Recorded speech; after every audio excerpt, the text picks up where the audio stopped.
చేరువచ్చిన అందరికీ కూడా ప్రభు నామంలో వందనాలు తెలియజేస్తున్నాను. మరొకసారి ఈ మొదటి రోజు ఈ కూడికలో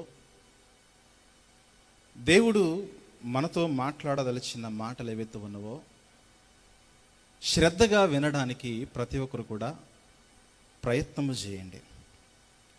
సమాజంలో క్రైస్తవులు అనగానే క్రీస్తు వంటి వారిగా బ్రతకవలసిన వారు. క్రైస్తవుడు అంటే అర్థం ఏంటో తెలుసా? క్రైస్తవుడు అంటే అర్థం తెలుసా? క్రైస్తవుడు అంటే క్రీస్తు వంటి వారు అనే నిర్వచనాన్ని మనము గమనించాలి. యేసుక్రీస్తు వారు ఎలాగైతే ఉన్నారో మనము కూడా అలా ఈ లోకంలో బ్రతకవలసిన వారము అని మనకు ఎప్పుడు కూడా జ్ఞాపకం ఉండాలి. యేసుక్రీస్తు వారు అనగానే ఆయన ఈ లోకములో ఉన్న తన వారిని సర్వమును ప్రేమించి పాపులమైన మనలను ప్రేమించి ఈ లోకానికి వచ్చి ఆయన ప్రాణం పెట్టడం. నమ్ముతారా అందరూ? యేసుక్రీస్తు పాపులమైన మనలందరినీ కూడా ప్రేమించి మనందరి కొరకు తన ప్రాణాన్ని ఇచ్చడం. ఈరోజు ఈ వర్తమానము ద్వారా నేను ఎవరితో మాట్లాడాలనుకుంటున్నానంటే స్టేజ్ మీద ఉన్న సేవకులతో కాదు, కానీ నీతో మాట్లాడాలని నేను ఎంతగానో ఆశ కలిగి ఉన్నాను. ఎవరితో చెప్పండి? నీతో. నీవు వృద్ధాప్యంలో ఉన్నావా? నేను నీతో మాట్లాడుతున్నాను. నువ్వు యవన ప్రాయంలో ఉన్నావా? నేను నీతో మాట్లాడుతున్నాను. నువ్వు బాల్యములో ఉన్నావా? నేను నీతో మాట్లాడతాను. ఇంకా నువ్వు నడిప్రాయంలో ఉన్నావా? నేను నీతో మాట్లాడతాను. నువ్వు స్త్రీవా? నేను నీతో మాట్లాడతా. నువ్వు పురుషునివా? నువ్వు నీతో మాట్లాడతాను. నువ్వు యవన ప్రాయంలో యవనస్తుడిగా బ్రతుకుతున్నావా? నేను నీతో మాట్లాడదలుచుకున్నాను. కాబట్టి ఈ వర్తమానం ఎవరికో అని ఇక్కడ లేని వారిని దృష్టిలో ఉంచుకుని నేను ఎప్పుడు కూడా ప్రసంగాలు చేయను. నా ప్రసంగం ఎలా ఉంటుందనంటే నా ఎదురుగా ఎవరైతే ఉన్నారో వారిని దృష్టిలో ఉంచుకునే వర్తమానం చెప్తాను. ఎందుకంటే ఇంత ప్రయాస, ఇంత ధన వ్యయ ప్రయాస అంతా కూడా ఎందుకోసం అంటే ఎవరైతే ఆడియన్స్ ఉన్నారో ఆడియన్స్ దేవుని యొక్క వాక్యం వింటూ ఉండగా వాక్యము ద్వారా వారు కదిలింపబడి దేవునికి వారు దగ్గర అవ్వాలి. కాబట్టి వర్తమానం అనేది ఎక్కడో ఉన్న సేవకుడు గురించి కాదు, ఎక్కడో ఉన్న సంఘము గురించి కాదు, ఎక్కడో ఉన్న విశ్వాసి గురించి కాదు, కానీ ఇక్కడే నా ఎదురుగా ఎవరైతే ఉన్నారో వారి గురించే నేను వాక్యం మాట్లాడతాను. కాబట్టి అది నా శైలి, నా బోధన క్రమం. కాబట్టి ఇది నా గురించే అని మీరు భావిస్తే కనుక చక్కగా ఆ క్రమంలో మీరు వాక్యాన్ని రిసీవ్ చేసుకుని ఆధ్యాత్మికంగా బలాన్ని పొందుకోవాల్సిందిగా కోరుచున్నాను. కాబట్టి ఈనాటి వర్తమానము ఎవరి గురించి చెప్పండి? నా గురించి అని అనుకోవాలి. ప్రతి ఒక్కరు కూడా ఇది నా కోసమే అప్లై అవుతుందా? ఎస్. ఆ విధంగా మనము వాక్యాన్ని మనము చక్కగా ఆలోచన చేస్తూ మనం ముందుకెళ్దాం. పిల్లారా, బైబిల్లో అన్ని వచనాలు మనకు జ్ఞాపకం ఉన్నా జ్ఞాపకం లేకపోయినా కొన్ని వచనాలు మనకు కంటతా ఉంటాయి. ఒక రిఫరెన్స్ చెబుతాను, మీరు వెంటనే దాన్ని చెప్పేస్తారు. యోహాను సువార్త 3:16 ఏముంటుంది చెప్పండి? బైబిల్ పట్ల మీకు ఎంత అవగాహన ఉందో దీన్ని బట్టి నాకు అర్థమవుతున్నది. దేవుడి లోకమును ఎంతో ప్రేమించుచున్నాడు. ఎంత ప్రేమించుచున్నాడు అంటే అవధులు లేని, పరిమితి లేనంత విస్తారమైన ప్రేమను దేవుడు ఈ లోకములో ఉన్న మానవాళి పట్ల తన ప్రేమను ఆయన వెల్లడిపరిచాడనే సంగతిని మనం గమనించగలగాలి. ఇది క్రైస్తవ్యానికి బాగా తెలిసిన వచనం. ఇదే గమనించండి బాగా. క్రైస్తవ్యానికి బాగా తెలిసిన వచనములో ఈ వచనము ఒకటి. క్రైస్తవ్యము ఎరిగిన వచనము యోహాను సువార్త 3:16 అయితే ఇదే క్రైస్తవ్యము మరిచిపోయిన వచనం ఏంటి చెప్పనా? మీరు చెప్తారా?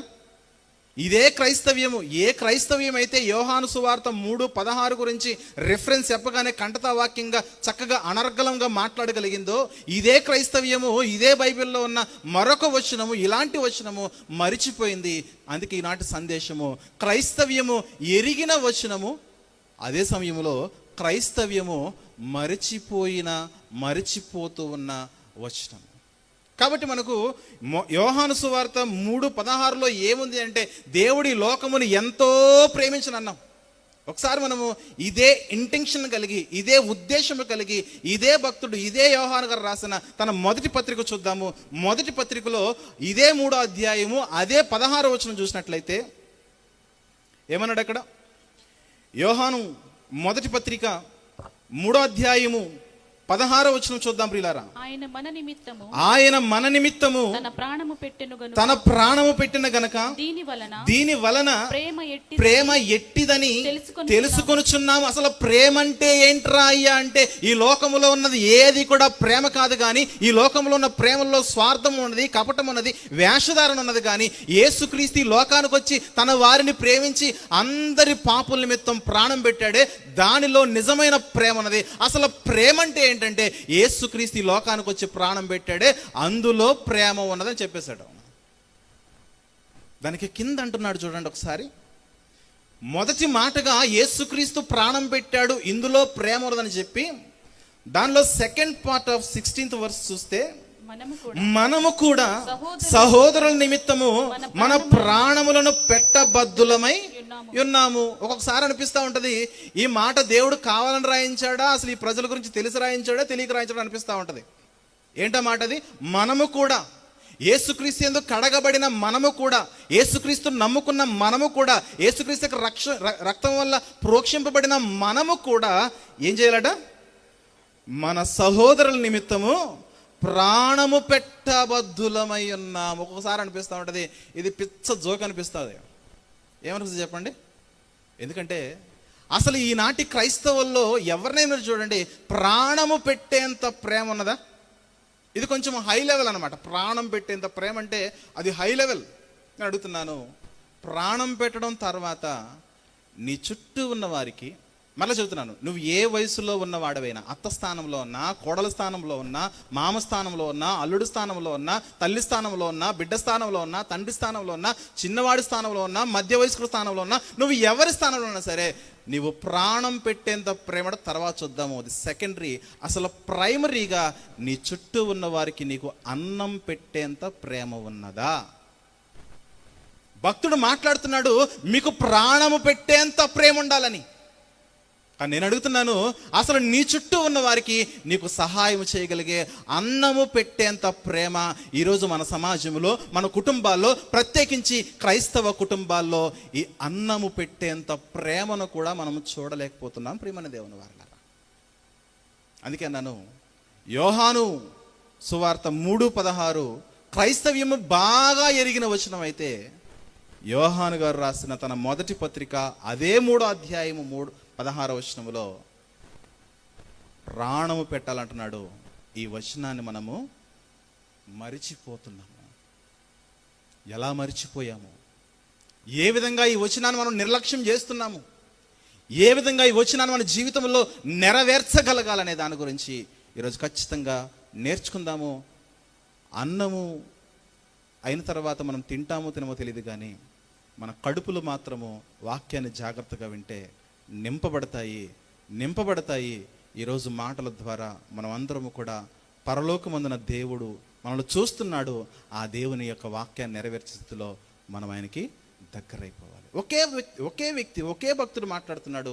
వేరు పుస్తకాల్లో 3వ అధ్యాయము 16వ వచనము ఎంత ప్రాముఖ్యమైనదో కదా. ఒకటేమో దేవుని ప్రేమ, మరొకటేమో మనము చూపించవలసిన ప్రేమ. ప్రాణము పెట్టేంత ప్రేమ అన్నాడు. అయ్యా, ప్రాణం పెట్టేంత ప్రేమ అంటే అది నెక్స్ట్ లెవెల్ అయ్యా. ఫస్ట్ నీ చుట్టూ ఉన్న వారికి అన్నం పెట్టేంత ప్రేమ ఉన్నదా? దేవుడికి కూడా ఒకరోజు డౌట్ వచ్చింది. హెచ్కేలు తండ్రి చెప్పు నాయనా, ఈ ప్రజల యొక్క ప్రేమను చూస్తూ ఉంటే నటిస్తున్నారయ్యా. ఏ నాయనా నీకు ఎందుకు అలా అనిపిస్తుంది తండ్రి అని అడిగితే, ఈ జనులు రాదగిన విధముగా నా సన్నిధికి వస్తున్నారు. మంచి వస్త్రధారణతో, మంచి బట్టలతో, మంచి ప్రార్థనా పరులుగా, బైబిల్ చేత పట్టుకుని, పాటల పుస్తకం చేత పట్టుకుని, కానుక పట్టుకుని, చక్కగా చర్చిలోనికి వచ్చి పాటలు పాడుతూ, ప్రార్థన చేస్తూ, ప్రసంగాలు చెబుతూ, ప్రసంగాలు వింటూ చక్కగా తగిన విధముగానే వస్తున్నారు. కానీ వీరిలో ఏమి లేదు నాయన అంటే, వీరిలో ప్రేమ లేదు.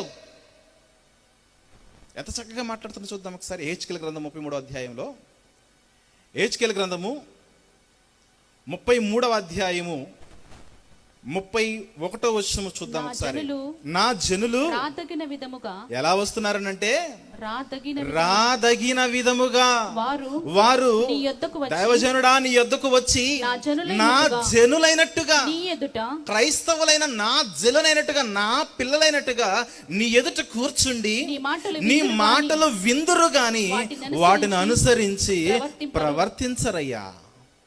ఎందుకంటే వినుట మట్టుకు వింటారు, ఎన్నో ప్రసంగాలు వింటున్నారు, ఎన్నో రోజులు సంఘానికి వెళ్తున్నారు, ఎంతో వాక్యము, ఎంతో దేవుని మాటలు, ఎన్నో వర్తమానాలు, ఎన్నో పాటలు, ఎంతో స్తుతి, ఎంతో ప్రార్థన, ఎంతో దేవునితో కనెక్టింగ్ ఉన్నట్టు చూపిస్తున్నారు. కానీ వారి జీవితాల్లో ప్రాక్టికల్ లైఫ్ వచ్చేసరికి ఈ లవ్, ఈ ప్రేమ ఏదవుతుందో ఈ ప్రేమలో ఫెయిల్ అయిపోతున్నారయ్యా. ఎందుకంటే వారు నోటితో ఎంతో ప్రేమను కనపరచుదురు గాని వారి హృదయము లాభము లేకపోతే ఎవరికి కూడా ఒక్క మెతుకు కూడా అన్నం పెట్టని సమాజం ఈ రోజున్న సమాజం. ఏమా మీ అత్తగారికి అన్నం పెడతావా అంటే ఏమిచ్చింది నాకు, ఇప్పుడు మీ మామకి అన్నం పెడతామంటే ఏమిచ్చింది నాకు, మాట్లాడితే ఇవంతా తీసుకొస్తా, సరుకంతా తీసుకొస్తా. మన జీవితాల్లో మన కుటుంబ సంబంధాలు, మన చుట్టూ మన బంధువులే కానీ, సంఘ సభ్యులే కానీ, సమాజమే కానీ, మన చుట్టూ ఉన్న గ్రామ ప్రజలే కానీ, మనం ఎవరి మధ్య అయితే బ్రతుకుతున్నామో వారి జీవితాల్లో మన దగ్గరికి బలహీనలు వస్తే ఎంతసేపు కూడా బలహీనతలు, ఎదుటివారిలో ఉన్న బలహీనతలు, ఎదుటివారిలో ఉన్న దోషాలు, ఎదుటివారిలో ఉన్న తప్పులే చూస్తున్నాము. కానీ మన జీవితాల్లో మనం చేయాల్సిన కార్యాలు ఏవైతే ఉన్నావో ఆ కార్యాలు మనం ఎంతవరకు నెరవేర్చగలుగుతున్నాం. ప్రేమ, ఈరోజు మనిషి ప్రేమ ఎలా అయిపోయిందంటే కపట ప్రేమ అయిపోయింది. వేషధారణ, లాభం ఉంటే ఐ లవ్ యూ, లాభం లేకపోతే నువ్వెవడురా. ఈరోజు ప్రేమలు ఎలా ఉందో చెప్పిన, నేటి ప్రేమ ఎలా ఉందో చెప్పిన. ఫర్ ఎగ్జాంపుల్, భార్యాభర్తల మధ్య 365 రోజులు ప్రేమ గుర్తురాదు, పోనీ 364 రోజులు ప్రేమ గుర్తురాదు. ఎప్పుడు ప్రేమ గుర్తు వస్తుంది చెప్పనా? బర్త్డే రోజున ప్రేమ గుర్తు వస్తుంది. హ్యాపీ బర్త్డేవే అని కింద ఏం చేస్తాడు చెప్పండి, లవ్ సింబల్స్ పెడతాడు, హార్ట్ సింబల్స్ పెడతాడు, రెడ్ కలర్లో ఉంటాయి. అంటే నా రక్తము నీ రక్తము సేమ్ టు సేమ్. ఎప్పుడు చెప్పండి? ఎప్పుడు? బర్త్డే రోజు, పెళ్లి రోజు. అర్థమవుతుందా? అంటే నేటి ప్రేమలు ఎలా అయిపోయిందంటే వాట్సాప్ స్టేటస్లని చూసావా, వాట్సాప్ స్టేటస్ల దగ్గరికి వచ్చి ఆగిపోయినాయి. కానీ అంటే ప్రేమ ఎప్పుడు కూడా అవతలోడు చూడాలి, మేము బాగున్నామని అవతలోడు అనుకోవాలి. కానీ అరే నా భార్య నా భర్త నా పిల్లలు మేమందరం కూడా ఈ కుటుంబంలో మా ప్రేమ ఎలా ఉన్నది అనే దాని గురించి ఈరోజు మనుషులు అవలంబిస్తున్న విధానం చూడండి. ఎంతసేపు మేము బాగున్నాము, మేము ప్రేమించుకుంటాం అనే ఆలోచనే కానీ అసలు నిజముగా మీ రెండు హృదయాల మధ్య దేవుడు కోరిన ప్రేమ ఎంతవరకు ఉన్నది? బర్త్డే రోజున, పెళ్లి రోజున వాట్సాప్ స్టేటస్లు పెట్టుకునేంత వరకు పరిమితం అయిపోయింది. కానీ ఈ ప్రేమ నిజముగా దేవుని ప్రేమగా ఇది అంతం వరకు కంటిన్యూ అవ్వగలుగుతూ ఉన్నదా? అందుకే అన్నాను, క్రైస్తవ్యము ఎరిగిన వచనం అంటే దేవుడు ప్రేమిస్తున్నాడు, నువ్వు మర్చిపోతున్న వచనం. నువ్వు ఎవరైనా సరే, నీ వయసు ఏదైనా, నీ స్థాయి ఏదైనా, నీ అధికారం, నీ హోదా, నీ గౌరవం, అది ఏదైనా సరే నువ్వు మర్చిపోతున్న వచనం ఏంటంటే యోహాను గారు రాసిన మొదటి పత్రికలో 3వ అధ్యాయం 16వ వచనంలో ప్రాణము పెట్టేంత ప్రేమ అన్నాడు. నేను ప్రాణము పెట్టేంత అంటే లాస్ట్ వరకు వస్తారు. కానీ అసలు మీ జీవితాల్లో, కుటుంబాల్లో, మనుషుల మధ్య ఉన్న సంబంధ బాంధవ్యాలు ఎలా ఉన్నాయో మీరు ఏమాత్రమైనా గమనించగలుగుతూ ఉన్నారా? ప్రియమైన దేవుని సంగమా, మనుషుల మధ్య ప్రేమ ఏమైపోతుంది? ఎటు వెళ్ళిపోతుంది? ప్రేమలంటే ఏదో యవన ప్రాయంలో ఆడపిల్లలు మగపిల్లల మధ్య ఉన్నది కాదు ప్రేమ. దేవుడు మాట్లాడిన ప్రేమ దాని గురించి కాదు. దేవునికి కుటుంబ వ్యవస్థ అంటే చాలా బాగా ఇష్టం. ఈ కుటుంబ వ్యవస్థలో మీరు గమనించండి, లవ్ మ్యారేజెస్ ఈరోజు ఎక్కువ అవుతున్నాయి. మీరిద్దరూ పెళ్లి చేసుకోవడానికి గల కారణం ఏంటంటే మా హృదయాలు కలిసాయండి. ఓ వెరీ గుడ్. మా మనసులు కలిసాయి, మా అభిరుచులు కలిసాయి, మా ఉద్దేశాలు కలిసాయి. సో మేము ఖచ్చితంగా ప్రేమించుకుని పెళ్లి చేసుకున్నాం అన్నారు. ఈరోజు మీరు గమనించండి, సినిమా ప్రపంచంలో నేను అడుగుతున్నాను, మీకు కూడా తెలుసు, మొదటి పెళ్ళిళ్ళు ఎక్కువ జరుగుతున్నాయా, రెండో పెళ్ళిళ్ళు ఎక్కువ జరుగుతున్నాయా? రెండో పెళ్ళిళ్ళు ఎక్కువ జరుగుతున్నాయి. నేను అడుగుతున్నాను, మరి నువ్వు అంత బాగా ప్రేమించావే, ఒకప్పుడేమో మనసులు బాగా కలిసాయి అన్నావు కదా, ఆ రోజు మనసులు కలిశాయి, అభిరుచులు కలిశాయి, పద్ధతులు కలిశాయి, విధానాలు కలిశాయి, పని కలిసింది, సమస్తము కలిసింది. మరి ఈ రోజు ఏమైపోయిందనంటే ఈరోజు మాకు అభిప్రాయాలు కలవట్లేదు. ఒకరోజు అభిప్రాయం కలిసింది, ఈరోజు అభిప్రాయము కలవట్లేదు. అందుకే సినిమా ప్రపంచంలో మీరు చూడండి, హీరోయిన్ కానీ హీరో కానీ వారు చేసుకునే మొదటి పెళ్ళిళ్ళ కంటే రెండో పెళ్ళిళ్ళు, మూడో పెళ్ళిళ్ళే ఎక్కువ అవుతూ ఉన్నాయి. అదా ప్రేమ? సమాజము నేర్చుకోవాల్సిన ప్రేమ అదా? అందులో ఉన్నదా? సమాజము నేర్చుకోవాల్సిన ప్రేమ ఎందులో ఉన్నదో మన జీవితాల్లో దేవుని వాక్యం మనకిచ్చాడు. ఆ వాక్యాన్ని ఆధారం చేసుకుని అసలు నిజమైన ప్రేమ అంటే ఏంటో ప్రాక్టికల్గా దేవుడు మనల్ని ఎలా జీవించమంటున్నాడో ఇక్కడున్న ప్రతి ఒక్కరు కూడా గమనించాలి. ప్రియమైన దేవుని వాళ్ళ ప్రతి ఒక్కరు కూడా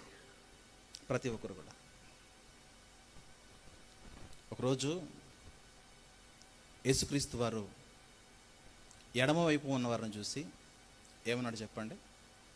శపించబడిన వారులారా, మీ కొరకు సిద్ధపరచబడిన నిత్యాగ్నిలోనికి మీరు వెళ్ళిపోండిరా అన్నాడు. వాళ్ళు అన్నారు, ప్రభు మేమేం చేసాం ప్రభు అంటే, ప్రభు అన్నాడు, నేను ఆకలి గొంటిని, మీరు నాకు ఆహారము పెట్టారా?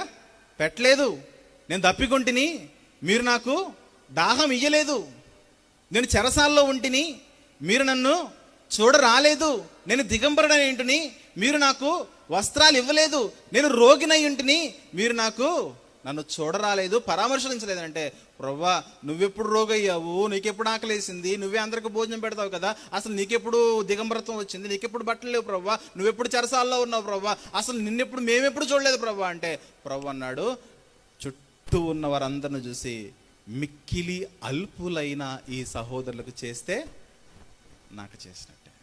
వాళ్ళను నువ్వు ప్రేమిస్తే, వాళ్ళను నువ్వు పోషిస్తే, వాళ్ళకు నువ్వు ఆహారం పెడితే నీవు నాకు పెట్టినట్టే అన్నాడు.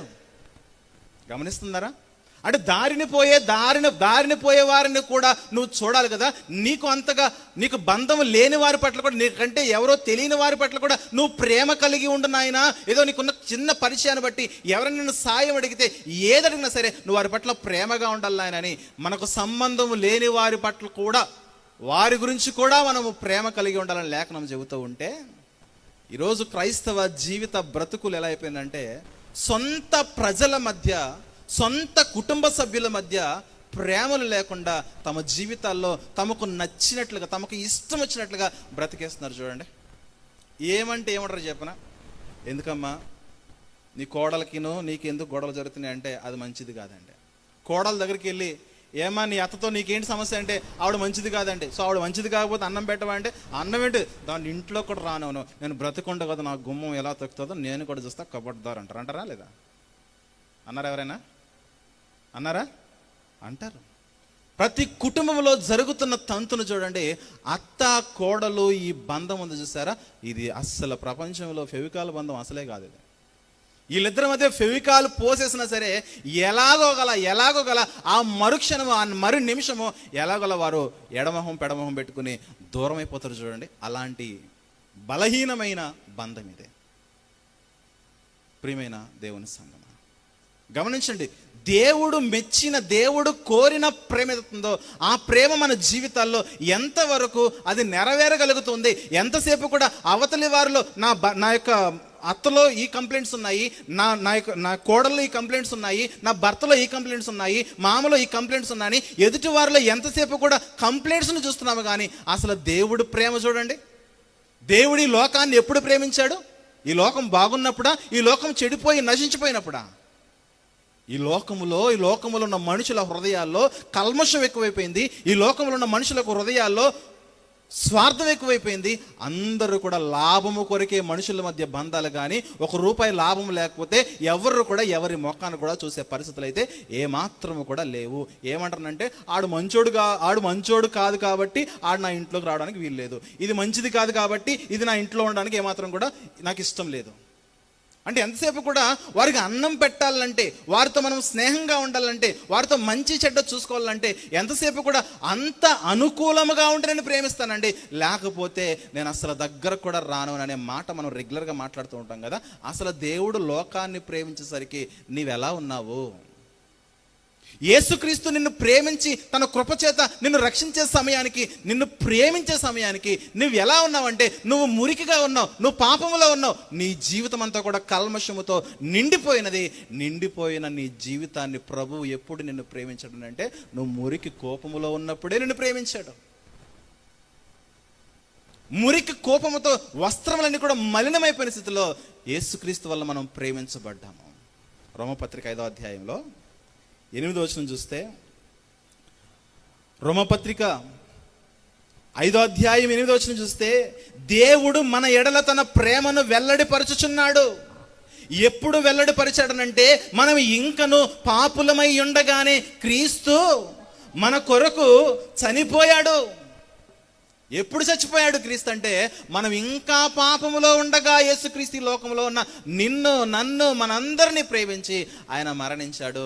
మనమేంటి ఎదుటివారిని ప్రేమించడానికి, ఎదుటివారిని అన్నం పెట్టడానికి, ఎదుటివారిని ఆదుకోవడానికి ఎంతసేపు కూడా అవతల వారిలో క్యారెక్టర్ను చూస్తున్నావేంటి?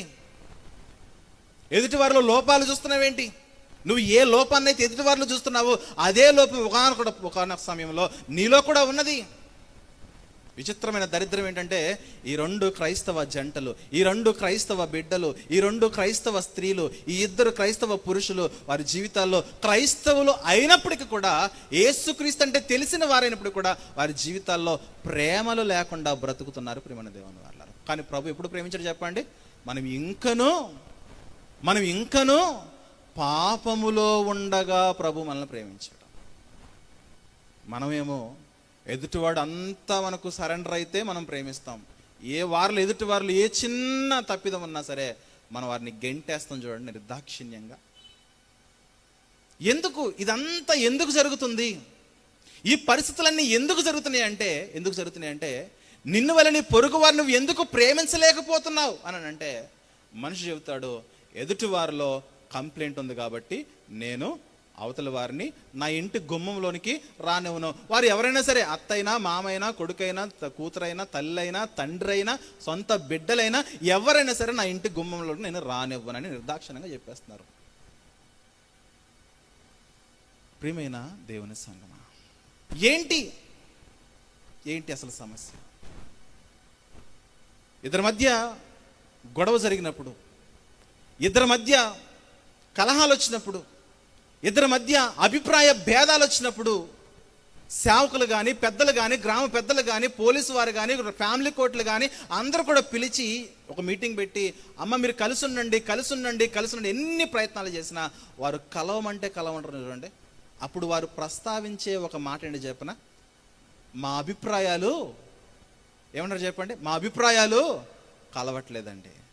మా అభిప్రాయాలు కలవట్లేదు కాబట్టి అసలు మేము ఒక ఇంట్లో కలిసి ఉండుట అసాధ్యము అని ఒక ఫిక్స్ అయిపోతున్నారు. చూడండి, అభిప్రాయాలు కలవట్లేదు కాబట్టి మేము ఏ బంధమైనా, అది అత్తతో అయినా, కోడలతో అయినా, భర్తతో అయినా, భార్యతో అయినా, కుమారులతో అయినా, కూతుర్లతో అయినా, అభిప్రాయాలు మిస్ మ్యాచ్ అవుతున్నాయి కాబట్టి మేము కలిసి ఉండుట అసాధ్యము. మేము దూరంగానే ఉండి అప్పుడప్పుడు కలుసుకుని హాయ్ అంటే హాయ్, బాయ్ అంటే బాయ్ అలా ఉంటాము. కానీ దేవుడు కోరిన ప్రేమ ఏదవుతుందో దేవుడు కోరిన ప్రేమ మా జీవితాల్లో మేము కొనసాగించుట అసాధ్యమని క్రైస్తవులైన వారే ఒక తీర్మానానికి వచ్చేసారు. పిల్లలు, మిమ్మల్ని అందరినీ కూడా ఒక మంచి సందర్భంలోనికి నడిపిస్తున్నాను, జాగ్రత్తగా మీరు గమనించండి. అసలు యేసుక్రీస్తుని నమ్ముకున్న తర్వాత నీకంటూ ఒక సొంత అభిప్రాయము అసలు ఉండొచ్చా? Note this point. గేర్ మారుస్తున్నాను.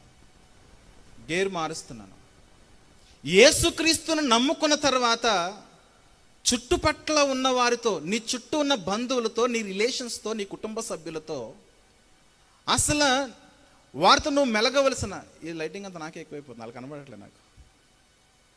అటు తిప్పినప్పుడే బాగుంది నాకు. వీలైతే కాబట్టి గమనించండి, అసలు యేసుక్రీస్తుని నమ్ముకున్న తర్వాత మనకంటూ ఒక అభిప్రాయం ఉండొచ్చా? మిమ్మల్ని అడుగుతున్నాను, ఉండొచ్చా? ఉండకూడదు. ఎందుకని ఉండకూడదు? మనకు ఉండవలసిన అభిప్రాయము, మనకు ఉండవలసిన ఉద్దేశము, మనకు ఉండవలసిన ఇష్టము, మనకు ఉండవలసిన చిత్తము సమస్తము కూడా యేసుక్రీస్తు అభిప్రాయాలే మన అభిప్రాయాలుగా మారాలి. మరి యేసుక్రీస్తు నమ్ముకున్న తర్వాత కూడా నా అభిప్రాయాలు కలవట్లేదంటావేంటి? ఆవిడికి నాకు కలవదండి, మాకు సెట్ కాదండి, మేమిద్దరం కలవము, మొహమాటం లేకుండా చెప్పేస్తున్నారు. మాకు సెట్ కాదు, మేము ఉండం, కలిసి ఉండం, మేము కలిసి ఉండట అసలు జరగని పని అని ఒక నిర్ధారణకు వచ్చేసి మనుషులు దూరంగా ఉంటున్నారు. చూడండి, ఇంత దూరము నువ్వు మెయింటైన్ చేస్తే క్రీస్తు నీకు ఎంత దూరం అయిపోతున్నాడో నీకు అర్థమవుతుందా? నువ్వు మనుషులతో ఏదైతే డిస్టెన్స్ మెయింటైన్ చేస్తున్నావో అదే డిస్టెన్స్ యేసుక్రీస్తు వారు నీతో మెయింటైన్ చేస్తున్నారు. అది నీకు అర్థమవుతున్నదా అని అడుగుతుంది లేఖనము.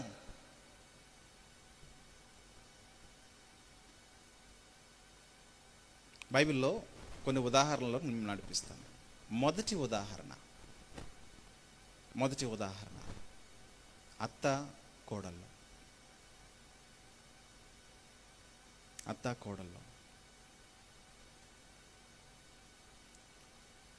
ఇది కొంచెం ఇబ్బందిగానే ఉంది నాకు. రైట్ అత్త కోడళ్ళు. ఈరోజు వివాహ బంధములోనికి అడుగుపెట్టిన తర్వాత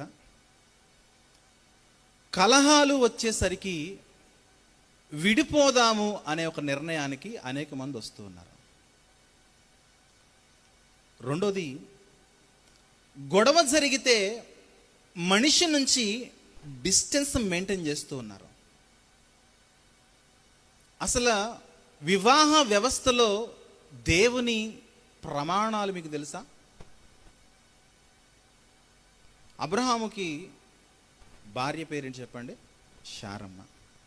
శారమ్మకు ఒక దాసురాలు ఉన్నది. ఆ దాసురాల పేరేంటి చెప్పండి? హాగరు. అబ్రహాముకి పాపము శారమ్మకి పిల్లలు పుట్టట్లేదు. పిల్లలు పుట్టకపోయినా దేవుడు అప్పటికే చెప్పాడు. ఏమని చెప్పాడు? అబ్రహాము, నేను నీకు సంతానాన్ని ఇస్తాను, నువ్వు డోంట్ వరీ, నో ప్రాబ్లం, నువ్వు నా మీద డిపెండ్ అవ్వు అన్నాడు. మధ్యలో ఈ మహాతల్లి ఎంటర్ అయ్యి ఒక నిర్ణయానికి వచ్చేసింది. ఇక మనిద్దరికి పిల్లలు పుట్టడం అనేది అది కాని పని, దేవుడు అది అంటున్నాడు కానీ నాకైతే నమ్మకం లేదు. ఇదిగో నా దాసి అయిన హాగరు ఉన్నది, నువ్వు దాంతో సాంగత్యం చెయ్యి, పిల్లలు పుడతారేమో చూద్దామనగానే అయ్యగారు అమ్మగారితో, ఆ చిన్నమ్మగారితో వెళ్ళిపోయారు, సాంగత్యం చేశారు. వారు కలుసుకున్న తర్వాత పిల్లలు పుట్టారు. ఎప్పుడైతే హాగరు ఇష్మాయేలును కన్నదో శారములో ఏమొచ్చింది చెప్పండి? ఒక విధమైన అసూయ వచ్చేసింది. అదేంటి? కంప్లైంట్ ఇంతకాలము నీలో ఉన్నదనుకున్నాను పెనిమిటి, కంప్లైంట్ ఇంతకాలము నీలో ఉందనుకున్నాను, కంప్లైంట్ నీలో లేదా? ఎందుకంటే నీవు ఆమెతో కలిసినప్పుడు నీకు పిల్లలు కలిగారు కదా, కంప్లైంట్ నాలో ఉన్నదా? దాని దృష్టిలో నేను నీచముగా కనబడుతున్నాను, నా అవమానం మరింత పెరిగిపోయింది, నువ్వు దాన్ని అర్జెంటుగా అది కనిన బిడ్డను వెళ్ళగొట్టు అని అన్నది. ఇక అయ్యగారు అన్నాడు, ఇక నీ ఇష్టం అమ్మా, నువ్వేం చేస్తావో చేసుకో అనగానే ఆమె శారమ్మ బాగా టార్చర్ పెట్టేసింది, విపరీతమైన టార్చర్. బాగా గమనించండి, పెళ్ళైన కోడండ్లు బాగా వినండి, పెళ్ళి చేసుకోవాలనే ఆలోచన కలిగిన ఆడపిల్లలు కూడా బాగా వినండి. మా అమ్మాయికి రేపొద్దున పెళ్ళి చెయ్యాలి అనే ఆలోచన కలిగిన తల్లిదండ్రులు ఎవరైతే ఉన్నారో వారు కూడా బాగా వినండి. చెప్పాను కదా ఎవరి గురించి మాట్లాడుతున్న వాక్యము? నీ గురించే. పెళ్ళైన ఆడబిడ్డలు వినండి, పెళ్ళి చేసుకోవాలనే తలంపులు కలిగిన వారు, ఇప్పుడే కాదు ఫ్యూచర్లో అయినా తలంపులు కలిగిన వారు కూడా వినండి. మా బిడ్డలకు, మా ఆడపిల్లలకు మేము పెళ్లి చెయ్యాలి అనే తలంపులు కలిగిన వారు కూడా వినండి. చెప్పాను కాబట్టి మీరు ఇంకొంచెం శ్రద్ధ పెట్టి వినాలి.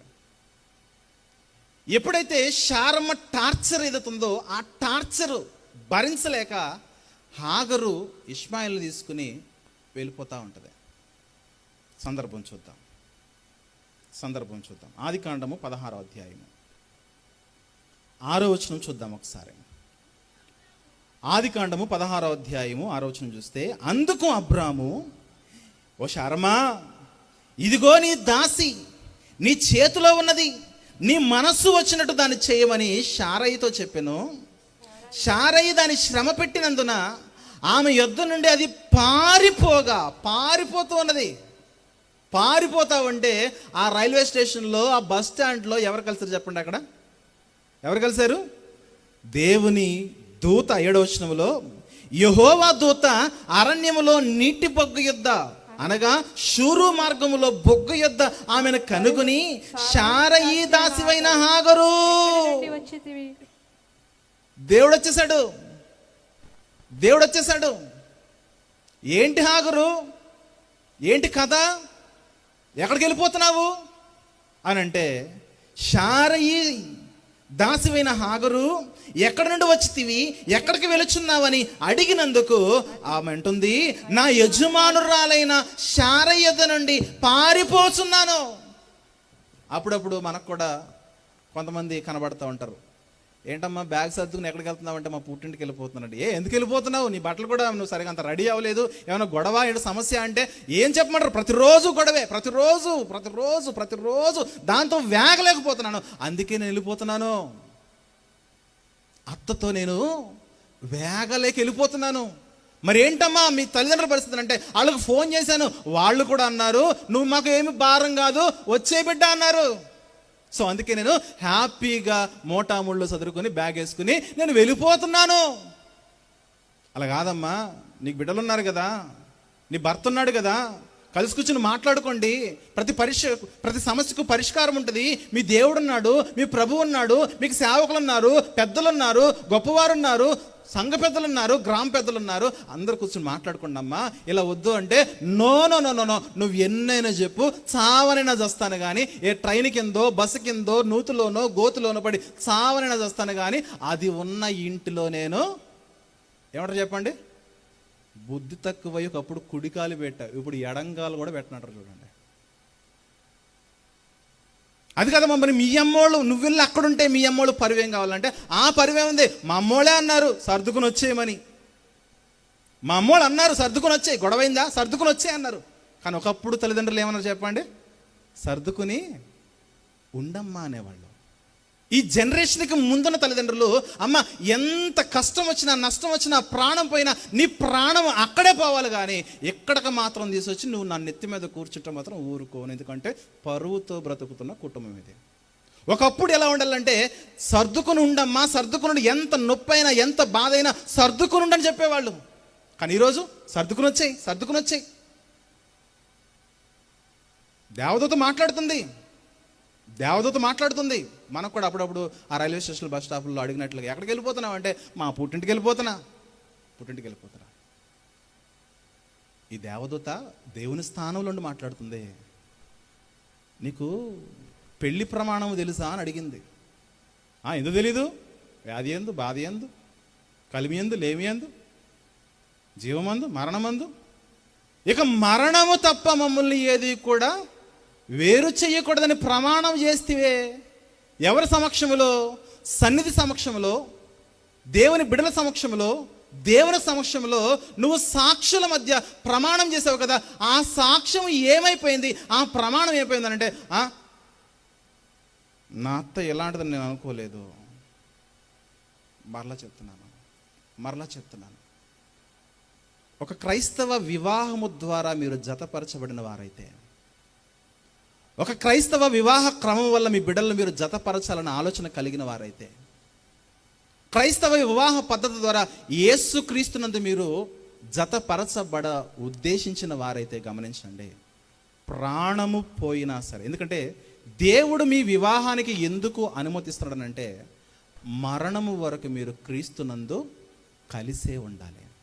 మీ అభిప్రాయాలు ఎలాంటివైనా, మీ వ్యక్తిత్వాలు ఎలాంటివైనా, మీ ఉద్దేశాలు ఎలాంటివైనా, మీ అభిరుచులు, మీ టేస్ట్లు ఎలాంటివైనా సరే అన్నింటికీ ఓర్చుకుని, ఇంకా బాగా చెప్పాలంటే నోరు మూసుకుని సైలెంట్గా ఉండాలి. మళ్ళీ చెప్తున్నాను, నోరు మూసుకుని సైలెంట్గా ఉండాలి. ఎందుకంటే ఇది నేనంటున్న మాట కాదు, దేవదూత అంటున్న మాట. ఏముంటుంది అక్కడ? 8వ వచనంలో, శారయి దాసివైన హాగరు, ఎక్కడి నుండి వచ్చితివి, ఎక్కడికి వెళుచున్నావని అడిగినందుకు, అది నా యజమానురాలైన శారయి యొద్ద నుండి పారిపోతున్నాను నేను అని అంటే, అప్పుడు యెహోవా దూత మాట్లాడుతున్నది, నీ యజమానురాలి యొద్దకు తిరిగి వెళ్ళి ఆమె చేతి క్రింద సైలెంట్గా అణిగి ఉండవు. ఎప్పటి వరకు? నేను నీకు రిలీజింగ్ ఆర్డర్స్ ఇస్తా, అప్పుడు వరకు నువ్వు సైలెంట్గా ఉండాలి. అది కాదు ప్రభువా, అది ఎంత దుర్మార్గురాలో, ఎంత లేనిపోని మాటలు పెట్టి మా భార్య భర్తల మధ్య ఎన్ని గొడవలు పెడుతుందో, మా కాపురంలో ఎన్ని చిచ్చులు పెడుతుందో నీకు తెలియదు నాయన అంటే, నాకు సమస్తము తెలుసు. నాకు మరిగై ఉంటున్నది ఏదైనా ఉన్నదా? బాగా చెబుతున్నా, మీ జీవితాల్లో నీ అత్తే కానీ, మామే కానీ, అత్త తరపున బంధువులే కానీ, లేదంటే భర్త తరపున మరి భర్త తమ్ముడే కానీ, భర్త చెల్లెలే కానీ, భర్త అక్కే కానీ, ఎవరైనా సరే ఎన్ని రకాలుగా నీకు టార్చర్ పెట్టినా నువ్వు చూడాల్సింది దేవుని వైపు కానీ నీ ఇంటి వైపు కాదు. ఎందుకంటే నువ్వు ఎప్పుడైతే దేవుని వైపు చూస్తావో నువ్వు దేవుని సన్నిధిలో పరిశుద్ధరాలివి. నువ్వు ఎప్పుడైతే దేవుని వైపు చూడకుండా నీ ఇంటి వైపు చూస్తావో, నీ సొంత జనుల వైపు చూస్తావో, అప్పుడు నువ్వు ఖచ్చితంగా దేవుని పాయింట్ ఆఫ్ వ్యూలో పాపివే. అది కాదండి, ఎంత ప్రాణాలు తీసేస్తానంటే చచ్చిపోగానే నీ జీవితంలో దేవుని యొక్క ప్రమాణాన్ని మాత్రం నువ్వు నిర్లక్ష్యం చేయదు. అందుకే అంటున్నాడు, అణిగి మణిగి ఉండు. ఎందుకంటే ఒకానొక టైం వస్తుంది, నేను రిలీజింగ్ ఆర్డర్స్ ఇస్తా, విడుదల కలగజేసే విమోచకుడిని నేను. ఎవరిని కూడా ఎక్కువ కాలం నేను ఎంటర్టైన్ చేయను. ఎవరిలో లోపం ఉన్నది, ఎవరిలో పాపం ఉన్నది, ఎవరిలో అవినీతి ఉన్నది, ఎవరిలో అన్యాయం ఉన్నది, సమస్తాన్ని పరీక్షించేవాడు దేవుడైతే, ఆ దేవుడు ఒకానొక దినమున నీకు రిలీజింగ్ ఆర్డర్స్ ఇస్తారు. ఆ రిలీజింగ్ ఆర్డరు నీ అత్త చావై ఉండొచ్చు, అంటే నీ అత్త మరణించేంత వరకు, నీకు ఎవరైతే హాని తలపెడుతున్నారో వారు మరణించేంత వరకు కొన్ని సందర్భాల్లో నువ్వు అక్కడే ఉండాలి. తర్వాత నీకు స్టార్ట్ అవుతుంది, నీ జర్నీ స్టార్ట్ అవుతుంది. కొన్ని సందర్భాల్లో నీ మరణం వచ్చినా సరే నువ్వు అలానే ఉండాలి. దేవుడు నిన్ను ఎప్పుడు పిలుస్తాడా అని దేవుని యొక్క పిలుపు కొరకు ఎదురు చూడాలి. కానీ నీ అంతటా నువ్వు సొంత డెసిషన్ తీసుకుంటే, ఇక్కడ అంటున్నాడు గో బ్యాక్. ఎలా ఉండాలి చెప్పు? అణిగి మణిగి ఉండు, విధేయురాలుగా బ్రతుకు. భవిష్యత్ తరాలకి వివాహ వ్యవస్థలో చెయ్యాల్సినవి ఇవే ప్రియులారా. పెళ్ళనగానే ఏబిసిడీలు మాట్లాడతారు. అమ్మాయి ఏజ్ ఎంత, అంతే కదా. ఏ ఏంటంటే చెప్పండి, ఏ ఫర్ ఏజ్, ఏబిసిడీలో బి ఫర్. ఎంత దుఃఖము, ఎంత కన్నీరొచ్చి ఏడ్చి అక్కడే చచ్చిపోగానే దేవుడు ఏదైతే సిస్టమ్ పెట్టాడో ఆ సిస్టంలో నుంచి నువ్వు పక్కకు జరగడానికి ఏమాత్రము కూడా అవకాశము లేదు, రాకూడదు. సైలెంట్గా వెళ్ళిపోయి నువ్వు నీ యొక్క యజమానురాలైన సారా దగ్గర ఎలా ఉండాలి చెప్పు? అణిగి మణిగి ఉండాలి. ప్రభు ఎప్పుడు వరకు అణిగి మణిగి ఉండాలి ప్రభు అంటే, ప్రభు అంటున్నాడు, నేను నీకేమిస్తాను? రిలీజింగ్ ఆర్డర్స్ ఇస్తాను. నేను నీకు విడుదల కలగజేస్తాను. నువ్వెప్పుడైతే వివాహ బంధములో ఎన్ని పరిస్థితులైనా సరే, ఎన్ని కష్టాలు ఎదురైనా సరే అణిగి మణిగి ఎప్పుడైతే ఉండడం నేర్చుకుంటావో, నేను నీకు విడుదల కలగజేసే దినం ఒకటి ఉన్నది. ఆ దినం వరకు నువ్వు వెయిట్ చేయి. అబ్రహాము హాగరు ద్వారా ఇష్మాయిల్ను కనే సమయానికి అబ్రహాము ఏజ్ 86 సంవత్సరాలు. ఇస్సాకు ఇప్పుడు పుడతాడు చెప్పండి? 100 ఏండ్లకు పుడతాడు. అంటే 100లో నుంచి 86 తీస్తే 14 తర్వాత ఇస్సాకు గారు ఒక 3-4 సంవత్సరాలు పాలు తాగొచ్చు. ఓవరాల్గా ఒక 18-19 ఇయర్స్ తర్వాత, బాగా గమనించండి, శారమ్మ చేతి నుంచి, శారమ్మ ఆ యొక్క టార్చర్ నుంచి హాగరికి దేవుడు ఎప్పుడు విడుదల కలగజేశాడంటే 18, 19, 20 సంవత్సరాల తర్వాత హాగరుకు దేవుడు విడుదల రిలీజింగ్ ఆర్డర్స్ ఇచ్చాడు. 21వ అధ్యాయము మీరు 8 నుంచి 12 వరకు మీరు గమనించండి. నేను 11వ వచనం చూస్తున్నాను. 11వ వచనము, అతని కుమారుని బట్టి ఆ మాట అబ్రహామునకు మిక్కిలి దుఃఖము కలగజేసెను. ఇంతకీ ఏ మాట? 10వ వచనములో, శారా ఆ దాసిని చూచి, ఈ దాసిని దీని కుమారుణ్ణి వెళ్ళగొట్టండి, దాన్ని చంపేయండి అని అంటే, ఆ దాసి కుమారుడు కుమారుడు ఇస్సాకుతో వారసుడు ఉండకూడదని అబ్రహాంతో అంటే, అబ్రహాం చాలా బాధపడిపోతాడు. 12వ వచనం చూస్తే, 12వ వచనంలో, అయితే దేవుడు ఈ చిన్నవాన్ని బట్టి, దేవుడు మాట్లాడుతున్నాడు ఎవరితో? అబ్రహాముతో. ఏమని మాట్లాడుతున్నాడు? అబ్రహాము పంపించేయి, నేను ఇస్తున్నా రిలీజింగ్ ఆర్డర్స్, నేను ఇస్తున్నా, పంపించేసేయి. ఈ చిన్నవాన్ని బట్టి, ఈ దాసిని బట్టి నీవు దుఃఖపడవద్దు. శారా నీతో చెప్పు ప్రతి విషయంలో కూడా ఆమె మాట విను. 14వ వచనం చూస్తే, 14వ వచనంలో, లేచి ఉమ్. ఆహారమును నీళ్ళ తిత్తును తీసుకుని ఆ పిల్లవాడితో కూడా ఆగరునకు అప్పగించి పిల్లవానితో కూడా హాగరుకు అప్పగించి ఆమె భుజం మీద వాటిని పెట్టి ఆమెను పంపివేసెను. సుమారుగా 4వ నెల నుంచి ప్రతిరోజు పంచాయతీని చూడండి. 4వ నెల నుంచి ప్రతిరోజు పంచాయతీ, ప్రతిరోజు బాధే. అప్పటి నుంచే ఈ దరిద్రుని అనవసరంగా చేసుకున్నా, ఈ దరిద్ర పదాలను అనవసరంగా చేసుకున్న ఈ మాటలు ఎప్పుడు వస్తుంది చెప్పండి? పెళ్ళైన అనతి కాలంలోనే మనుషుల మధ్య ఏమి ప్రేమ అంతా కూడా తగ్గిపోతుంది, ప్రేమ తగ్గిపోతుంది. అందుకే నువ్వు ప్రేమ కలిగిన ప్రేమాస్వరూపైన దేవుని బిడ్డవైతే, యేసుక్రీస్తు యొక్క రక్తంలో నువ్వు కడగబడిన వాడైతే, నువ్వు ఎంత అవమానం, ఎంత దుఃఖం వచ్చినా సరే ఆయన యొక్క రిలీజింగ్ ఆర్డర్స్ కొరకు నువ్వు ఎదురు చూడు, నీ బంధం బాగుంటుంది.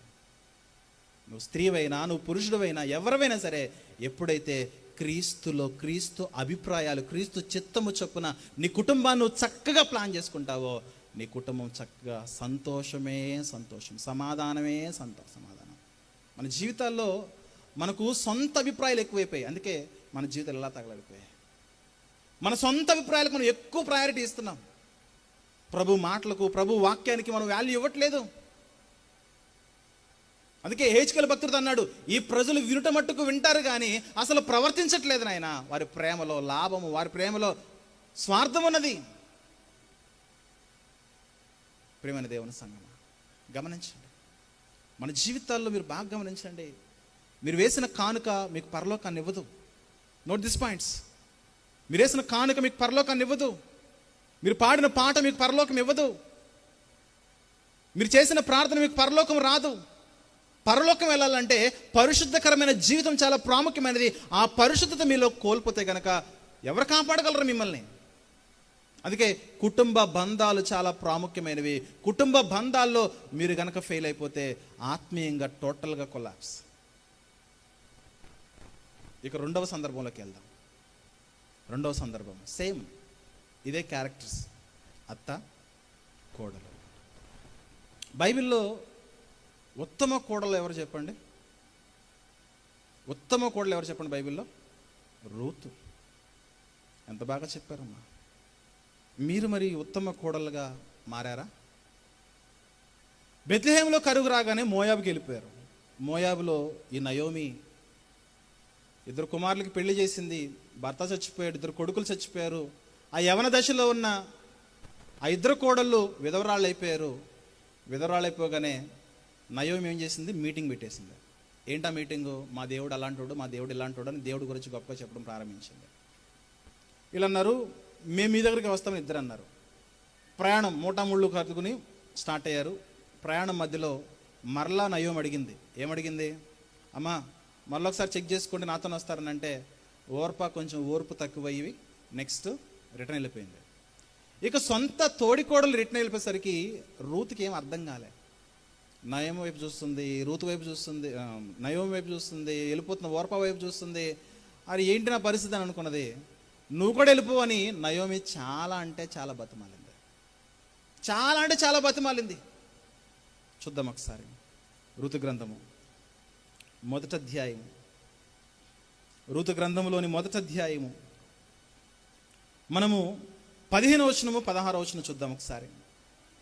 ఋతు గ్రంథం 1వ అధ్యాయం 15-16 వచనం చూస్తే, ఆమె ఇదిగో నీ తోడి కోడలు తన జనుల యొద్దకు, తన దేవుని యొద్దకు తిరిగిపోయినదే, నీవును నీ తోడి కోడల వెంబడి వెళ్ళమనను. అందుకు రూత్ అంటుంది, అత్త నా వెంబడి రావద్దనియు, నన్ను విడిచిపెట్టమనియు, నన్ను బతిమాలుకొనవద్దు. నీవు వెళ్ళు చోటకే నేను వస్తాను, నీవు నివసించు చోటనే నేను నివసిస్తాను. నీ జనమే నా జనము, నీ దేవుడే నా దేవుడు. నీవు మృతి పొందు చోటను నేను మృతి పొందుతాను, నీవు పాతి పెట్టే చోట నేను కూడా పాతి పెడతాను. అత్త మరణము తప్ప మన ఇద్దరిని కూడా ఏది వేరు చెయ్యకూడదు. పెళ్లి ప్రమాణాలు జరగాల్సింది భార్యాభర్తల మధ్యలో మాత్రమే కాదు కానీ అత్యధికమైన రిస్క్ ఏరియా ఒకటి ఉన్నది. ఆ ఏరియా కుటుంబ బంధాల్లో అత్తా కోడళ్ళు అయితే వీళ్ళిద్దరి మధ్య కూడా మంచి బంధం జరగాలి. ఎంత మంచి మాట చెప్పండి, ఎంత మంచి మాట. ఆలోచించవచ్చు కదా, ఈమె ఆల్రెడీ ముసలిది, ఆమె వయసు అయిపోయింది, దారిలో చచ్చిపోవచ్చు, ఆడికి వెళ్ళిపోయిన తర్వాత చచ్చిపోవచ్చు. ఈమె చచ్చిపోతే నా పరిస్థితి ఏమైపోతుందని ఆమె మీద డిపెండ్ అవ్వాల. నీ జనమే నా జనము, నీ దేవుడే నా దేవుడు. మరణము మాత్రమే మన ఇద్దరిని వేరు చేయాలి కానీ అసలు మానవ ఏ ప్రయత్నం కూడా మన ఇద్దరిని వేరు చేయడానికి వీలు లేదు. ఎంత ప్రేమ చూపింది చూడండి, ఎంత ప్రేమ చూపింది చూడండి రూతు తన అత్త పట్ల. పేరుకే రూతు అనే పేర్లు పెట్టుకుంటాము మన బిడ్డలకి. మన ఇంట్లో రూతులు చాలామంది ఉంటారు కదా, పేరుకే రూతు అనే పేర్లు పెట్టుకున్నారు కానీ అసలు అత్తను ఆ రేంజ్లో రూతు ప్రేమించినంత రేంజ్లో ప్రేమించగలిగారా? నయోమి దగ్గర ఏమైనా ఉందా? తినడానికి తిండి గింజ కూడా లేదు. ఆవిడని పోషించడానికి నయోమి, పెద్దావిడైన అత్త అయిన నయోమిని పోషించడానికి ఎవరు పనికెళ్ళారు చెప్పండి? ఎవరు పనికెళ్ళారు? రూతు పనికెళ్ళింది.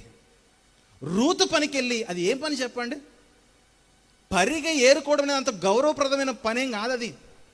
ఒక మాటలో చెప్పాలంటే ఆ రోజుల్లో అదొక భిక్షమెత్తుకునే పని లాంటిది, చాలా చీప్ వర్క్ అది. పరదేశుల కొరకు కొన్ని పరిగె పనులు వదిలేవాళ్ళు. విధవరాళ్ళ కొరకు, పరదేశుల కొరకు, తల్లిదండ్రులైన అనాథల కొరకు ఆ పరిగెను వదిలేవాళ్ళు. అలాంటి పరిగెను ఏరుకుని తను కొంత తిని తన అత్త కొరకు తీసుకొచ్చి పోషించుతుందంటే తన అత్త కొరకు ఎండలో, వానలో, చలిలో ఎంత ప్రయాసపడిందో ఈ కోడలు గమనించాలి. పైగా అత్త ఏమైనా ఆస్తి ఇచ్చిందా? ఏ ఆస్తి ఇవ్వలేదు. ఉన్న ఆస్తి కొడుకులు చచ్చిపోయారు. పోనీ ఈమెకి బెత్లెహేం లేదన్నా, ఇల్లు వాకులు ఉందంటే ఏమీ లేదు. అయినా సరే అత్త దగ్గర ఏమీ లేకపోయినా రూతు మాత్రము తన అత్తను ప్రేమిస్తూనే ఉన్నది. నేను అడుగుతున్నాను, మనం ఎన్నైతే ప్రసంగాలు విన్నామో అన్ని ప్రసంగాలు రూతు వినలేదు. మనం చూసిన క్రీస్తు ప్రేమ రూతు చూడలేదు. మనకు తెలిసిన వాక్య జ్ఞానము అప్పటికి రూతుకు లేదు, అంత వాక్య జ్ఞానం లేదు. మోయాబు దేశం, అన్య దేశము, వేరే భాష, వేరే జాతి, వేరే జనాంగం, వేరే సాంప్రదాయాలు, వేరే సంస్కృతులు, వేరే ప్రజలు. ఆమె దేవుని నీతికి కట్టుబడి ఉన్నది. మన జీవితాల్లో విశ్వాసాల్లోకి వచ్చి, మీ గురించే మాట్లాడుతున్నాం, మీ జీవితాల్లో విశ్వాసాల్లోకి వచ్చి 10 సంవత్సరాలు అయిపోయింది, 15 సంవత్సరాలు అయిపోయింది, ఎన్నో ప్రసంగాలు విన్నారు, ఎంతో వాక్యం విన్నారు, ఎంతో భక్తిని కనపరిచారు కదా. మీ అత్త పట్ల నువ్వు ఎంత కష్టపడుతున్నావు? కుటుంబంలో గొడవైందనుకోండి, పరిస్థితులు ఎలా ఉంటాయి చెప్పనా? ఈ అమ్మాయి తన తల్లికి టీ ఇస్తుంది, తన తమ్ముడికి టీ ఇస్తుంది, భర్తకి టీ ఇస్తుంది, ఇంటికి వచ్చిన అందరికీ టీ ఇస్తుంది. ఒకే ఒక్క పర్సన్కి మాత్రం టీ ఇవ్వదు. చూడండి, ఎవరా వ్యక్తి? అత్త. అందరికీ టిఫిన్ పెడుతుంది, ఆవిడకి మాత్రము నో టిఫిన్. తర్వాత అందరి టీ గ్లాసులు తీస్తుంది, అందరి ప్లేట్లు తీస్తుంది, కానీ ఆవిడ మాత్రము తీయదు. గమనిస్తున్నారా? మన జీవితంలో ప్రేమ ప్రేమ ప్రేమ అంటే ప్రేమ అనే పదము నోటితో చెప్పుకునేది కాదు. ఐ లవ్ యూ అత్త అని ఎప్పుడో ఫంక్షన్లో బాగా కౌగిలించుకుని ఫోటోలు తీసుకునేది కాదు ప్రేమ అంటే. ఫోటోలు తీసుకుని ఏదో వాట్సాప్ స్టేటస్లో అందరికీ చూపించుకునేది కాదు ప్రేమ అంటే. ప్రాక్టికాలిటీ కావాలి. ప్రాక్టికల్గా మన జీవితంలో ప్రేమను మనం ఇంప్లిమెంట్ చేయాలి. ఆ ప్రేమ మిస్ అయిపోయింది అంటున్నాడు యోహాను గారు. దేవుడు ప్రేమ నీకు తెలుసు కదా, ఆ దేవుని ప్రేమలో నువ్వెందుకు నిన్ను వల్ల నీ పొరుగు వారిని నువ్వు ప్రేమించలేకపోతున్నావు? అమ్మ, అందరి బట్టలు ఉతుకుతున్నావు కదా, నా తల్లి బట్టలు ఎందుకు ఉతకమంటే నేను ఉతకనంటే ఉతకను, దాని బట్టలు నేను ఉతకనంటే ఉతకను. అర్థమవుతుందా? కుటుంబ బంధాలు ఏ రేంజ్లో దూరంగా డిస్టెన్స్ మెయింటైన్ చేస్తున్నాయో మీకా మనకా పరలోకాన్ని దేవుడు ఇందుకా సిద్ధపరిచింది? ఇలాంటి క్యారెక్టర్, ఇలాంటి వ్యక్తిత్వం కలిగిన వారు కాదు దేవుడు పరలోకాన్ని సిద్ధపరిచింది కాదు కదా. అందరికీ టీ ఇచ్చినప్పుడు ఆవిడ కూడా, అందరికీ అన్నం పెట్టినప్పుడు ఆవిడ కూడా పెట్టు, అందరికీ సమకూర్చినప్పుడు ఆవిడ కూడా, అందరికీ సిద్ధపరిచిన ఆవిడ కూడా, అందరికీ. అంటే నీ జీవితంలో నువ్వు వ్యతిరేకించే వారు ఎవ్వరు కూడా ఉండకూడదు. ప్రత్యేకించి నీ కుటుంబ బంధాల్లో, నీ కుటుంబ బంధుత్వాల్లో నువ్వు ఎవరితో అయితే డిస్టెన్స్ మెయింటైన్ చేస్తున్నావో ఆ డిస్టెన్స్ దేవుని దగ్గర కూడా అంతే డిస్టెన్స్ మెయింటైన్ అవుతుంది. కష్టపడాలి. మనం ఎవరినైతే మన దేవునిలో ఉండి నేను అందరినీ ప్రేమిస్తున్నాను అని చెబుతున్నావే, ఆ ప్రేమ నోటి మాట కాదు, కష్టపడాలి. దేవుడు లోకమును ఎంతో ప్రేమించిన నోటి మాటతో చెప్పాడా? ప్రాక్టికల్గా ఆయన ప్రతిరోజు కష్టపడుతూ ఈ భూమికి కావలసిన సమస్తాన్ని ఆయన ఇస్తూ ఉన్నాడా?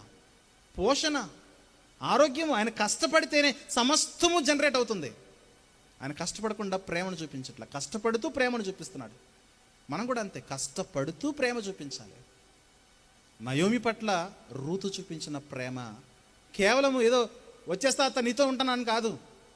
అత్త పోషించలేని స్థితిలో ఉన్న ఈ రూతు బయటికి వెళ్ళి పనిచేసి, పని నుండి కంకిలు ఏరుకొచ్చి, గింజలు ఏరుకొచ్చి, ధాన్యం ఏరుకొచ్చి అత్త కడుపు నింపిన కోడలు.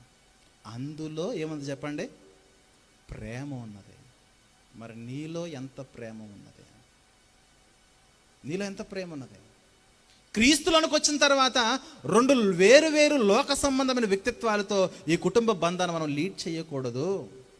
క్రీస్తులోనికి వచ్చిన తర్వాత క్రీస్తు వలె అందరిని, క్రీస్తు ఎవరిని ప్రేమించాడు? పాపములో ఉన్నవారిని. మన పాపముల చేతను, అపరాధముల చేతను మనము చచ్చిన, ఆత్మీయంగా బలహీనమైన స్థితిలో ఉన్నప్పుడు, మనలో చాలా కంప్లైంట్స్ ఉన్నప్పుడు ప్రభు మనల్ని ప్రేమించాడు. మనం కూడా అంతే. ఎదుటి వారిలో కంప్లైంట్స్ ఉన్నాయి కదా అని మన ప్రేమను మనం వెల్లడిపరచడం అనేది మానుకోవద్దు. ఎదుటి వారిలో కంప్లైంట్స్ ఉన్నా సరే దేవుని బట్టి నీ బాధ్యతగా నువ్వు చేయాల్సిన ప్రతి పని కూడా నువ్వు చేయవలసినదే.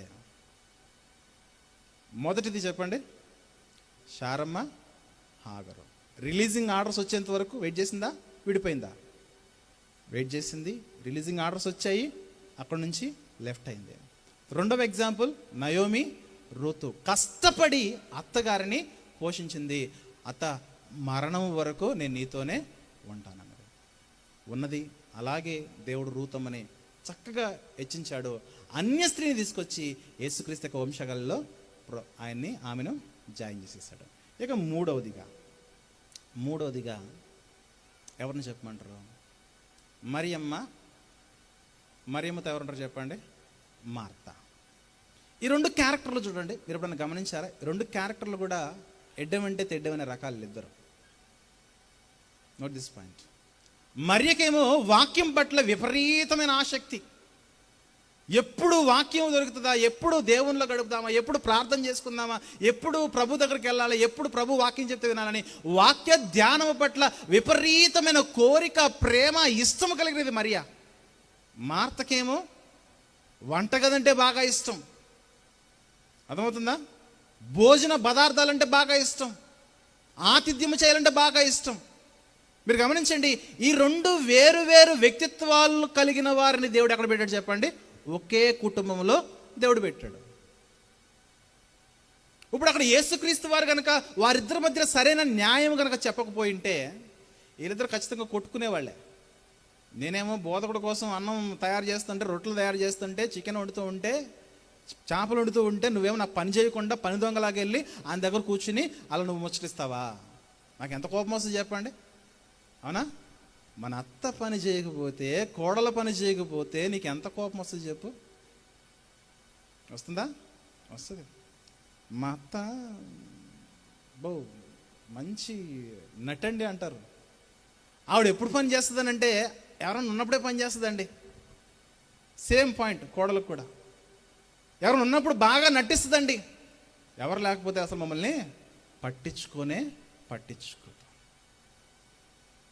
ఈ రెండు క్యారెక్టర్స్ని చూడండి. మరియేమో వాక్య ధ్యానం పట్ల విపరీతమైన ఆసక్తి ఉన్నది.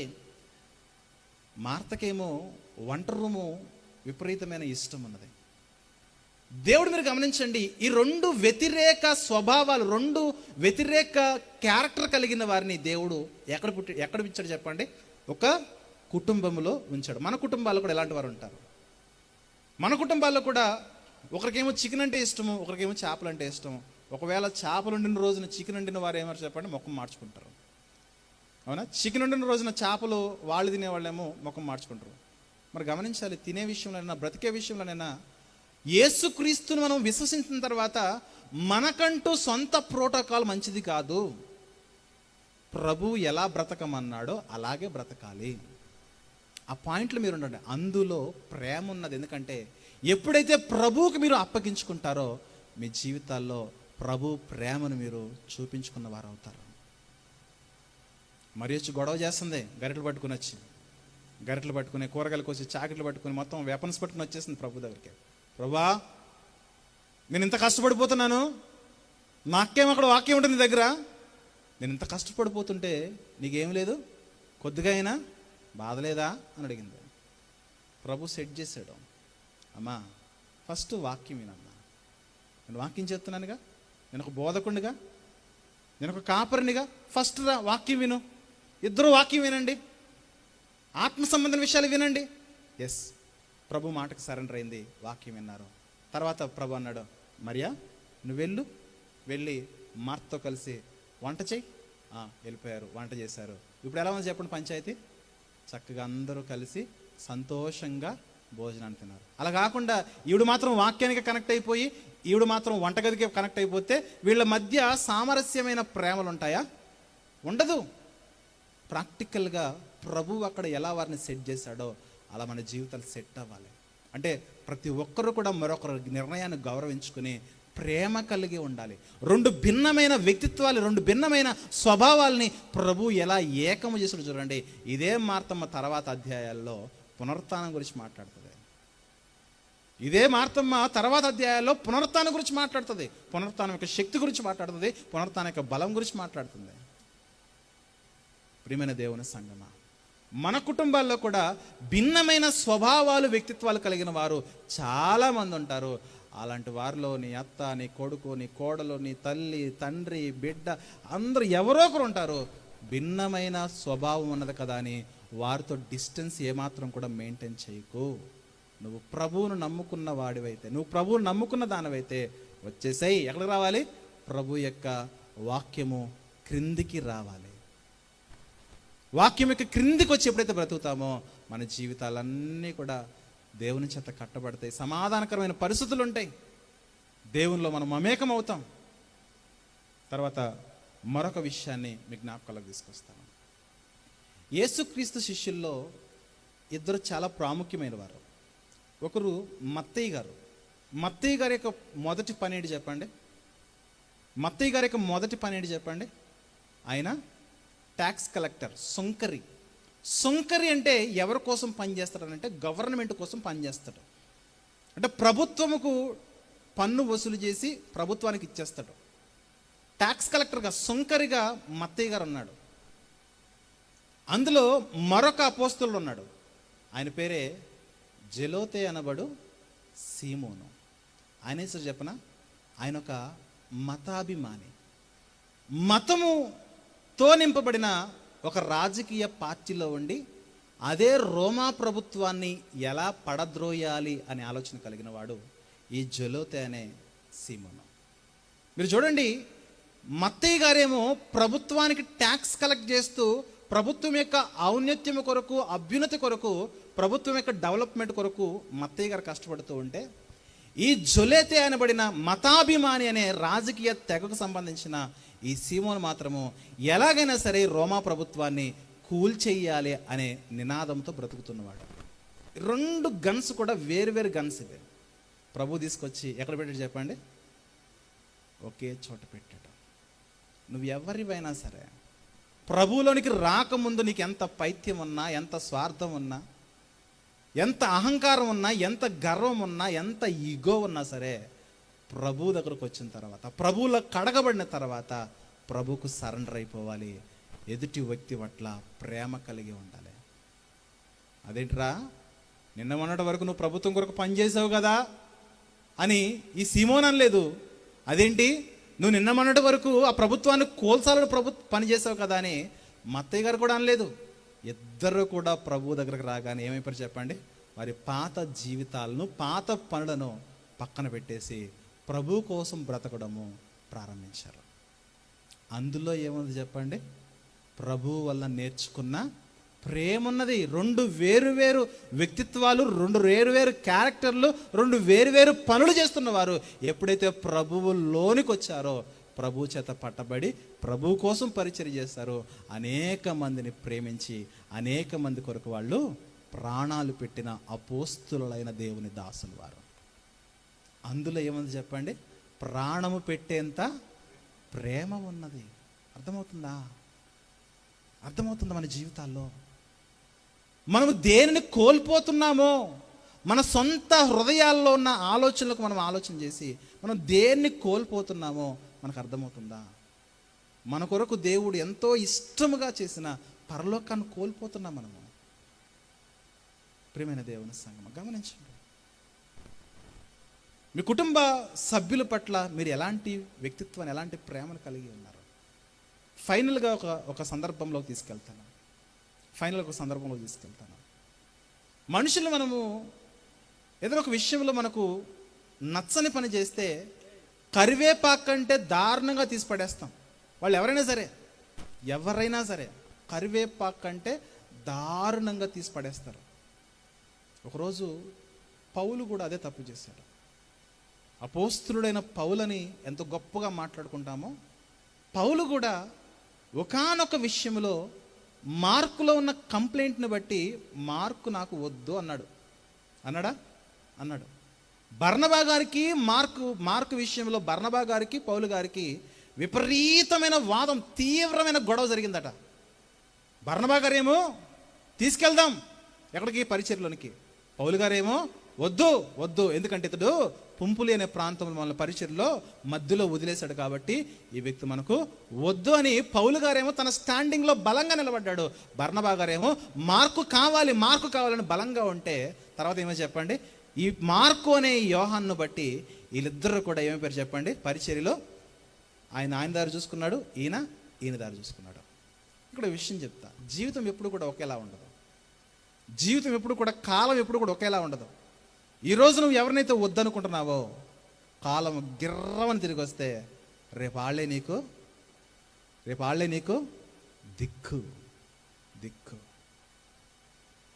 ఈరోజున్న ఓపిక, ఈరోజున్న బలము, ఈరోజున్న శక్తి, ఈరోజున్న అధికారం, ఈరోజున్న ధనము, ఈరోజున్న సౌందర్యం, ఈరోజున్న అందము, ఈరోజున్న చదువు, ఈరోజున్న ఉద్యోగం, సంపద ఒకానొక రోజు ఉండవు. కాలము నీకు ఎన్నో సమాధానాలు చెబుతుంది. ఒకానొక దినమున పౌలుకి అదే సమాధానం చెప్పింది. పౌలు వృద్ధుడైపోయాడు, చివరి పత్రిక రాస్తున్నాడు, చాలా బలహీనంగా ఉన్నాడు. తన పనులు కూడా తాను చేసుకోలేనంత బలహీనమైన పరిస్థితుల్లోకి వెళ్ళిపోయినప్పుడు ఈ పౌలుకి ఎవరు జ్ఞాపకం వచ్చారు చెప్పనా? పౌలు బలహీనం అయిపోయినప్పుడు ఈ పౌలుకి ఎవరు జ్ఞాపకం వచ్చారు చెప్పనా?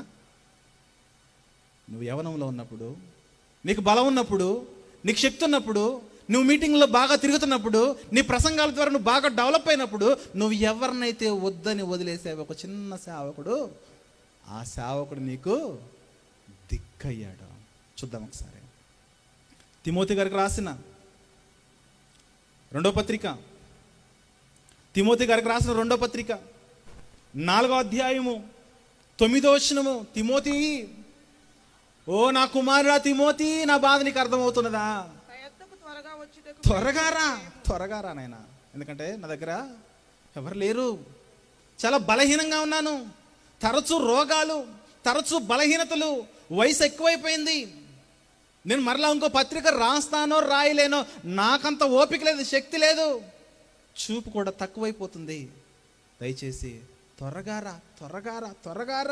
త్వరగా వచ్చుటకు ప్రయత్నము చేయము.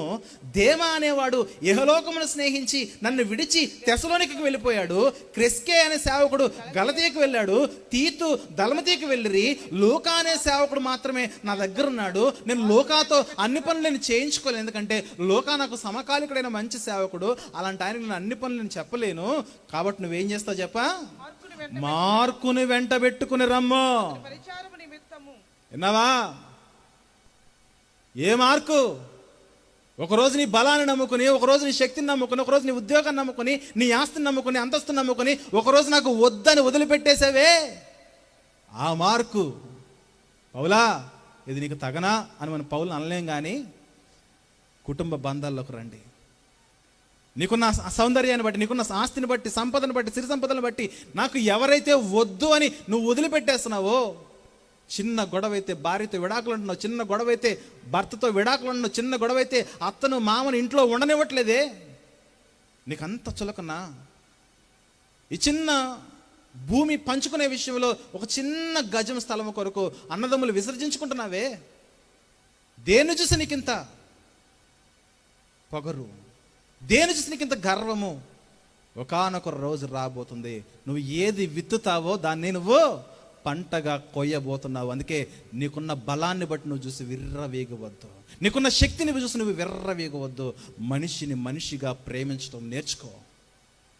ఒకరోజు మార్కును వద్దన్నాడు, తర్వాత మార్కుని తీసుకురా, ఎందుకంటే అతడు నాకు పరిచారము నిమిత్తం నాకు ప్రయోజనకరమై అన్నాడు. మార్కు కావాలి నాకు, మార్కు లేకపోతే ఎట్లా? నాకు మార్కు పని చేసినట్లుగా ఎవరు పని చేయరు.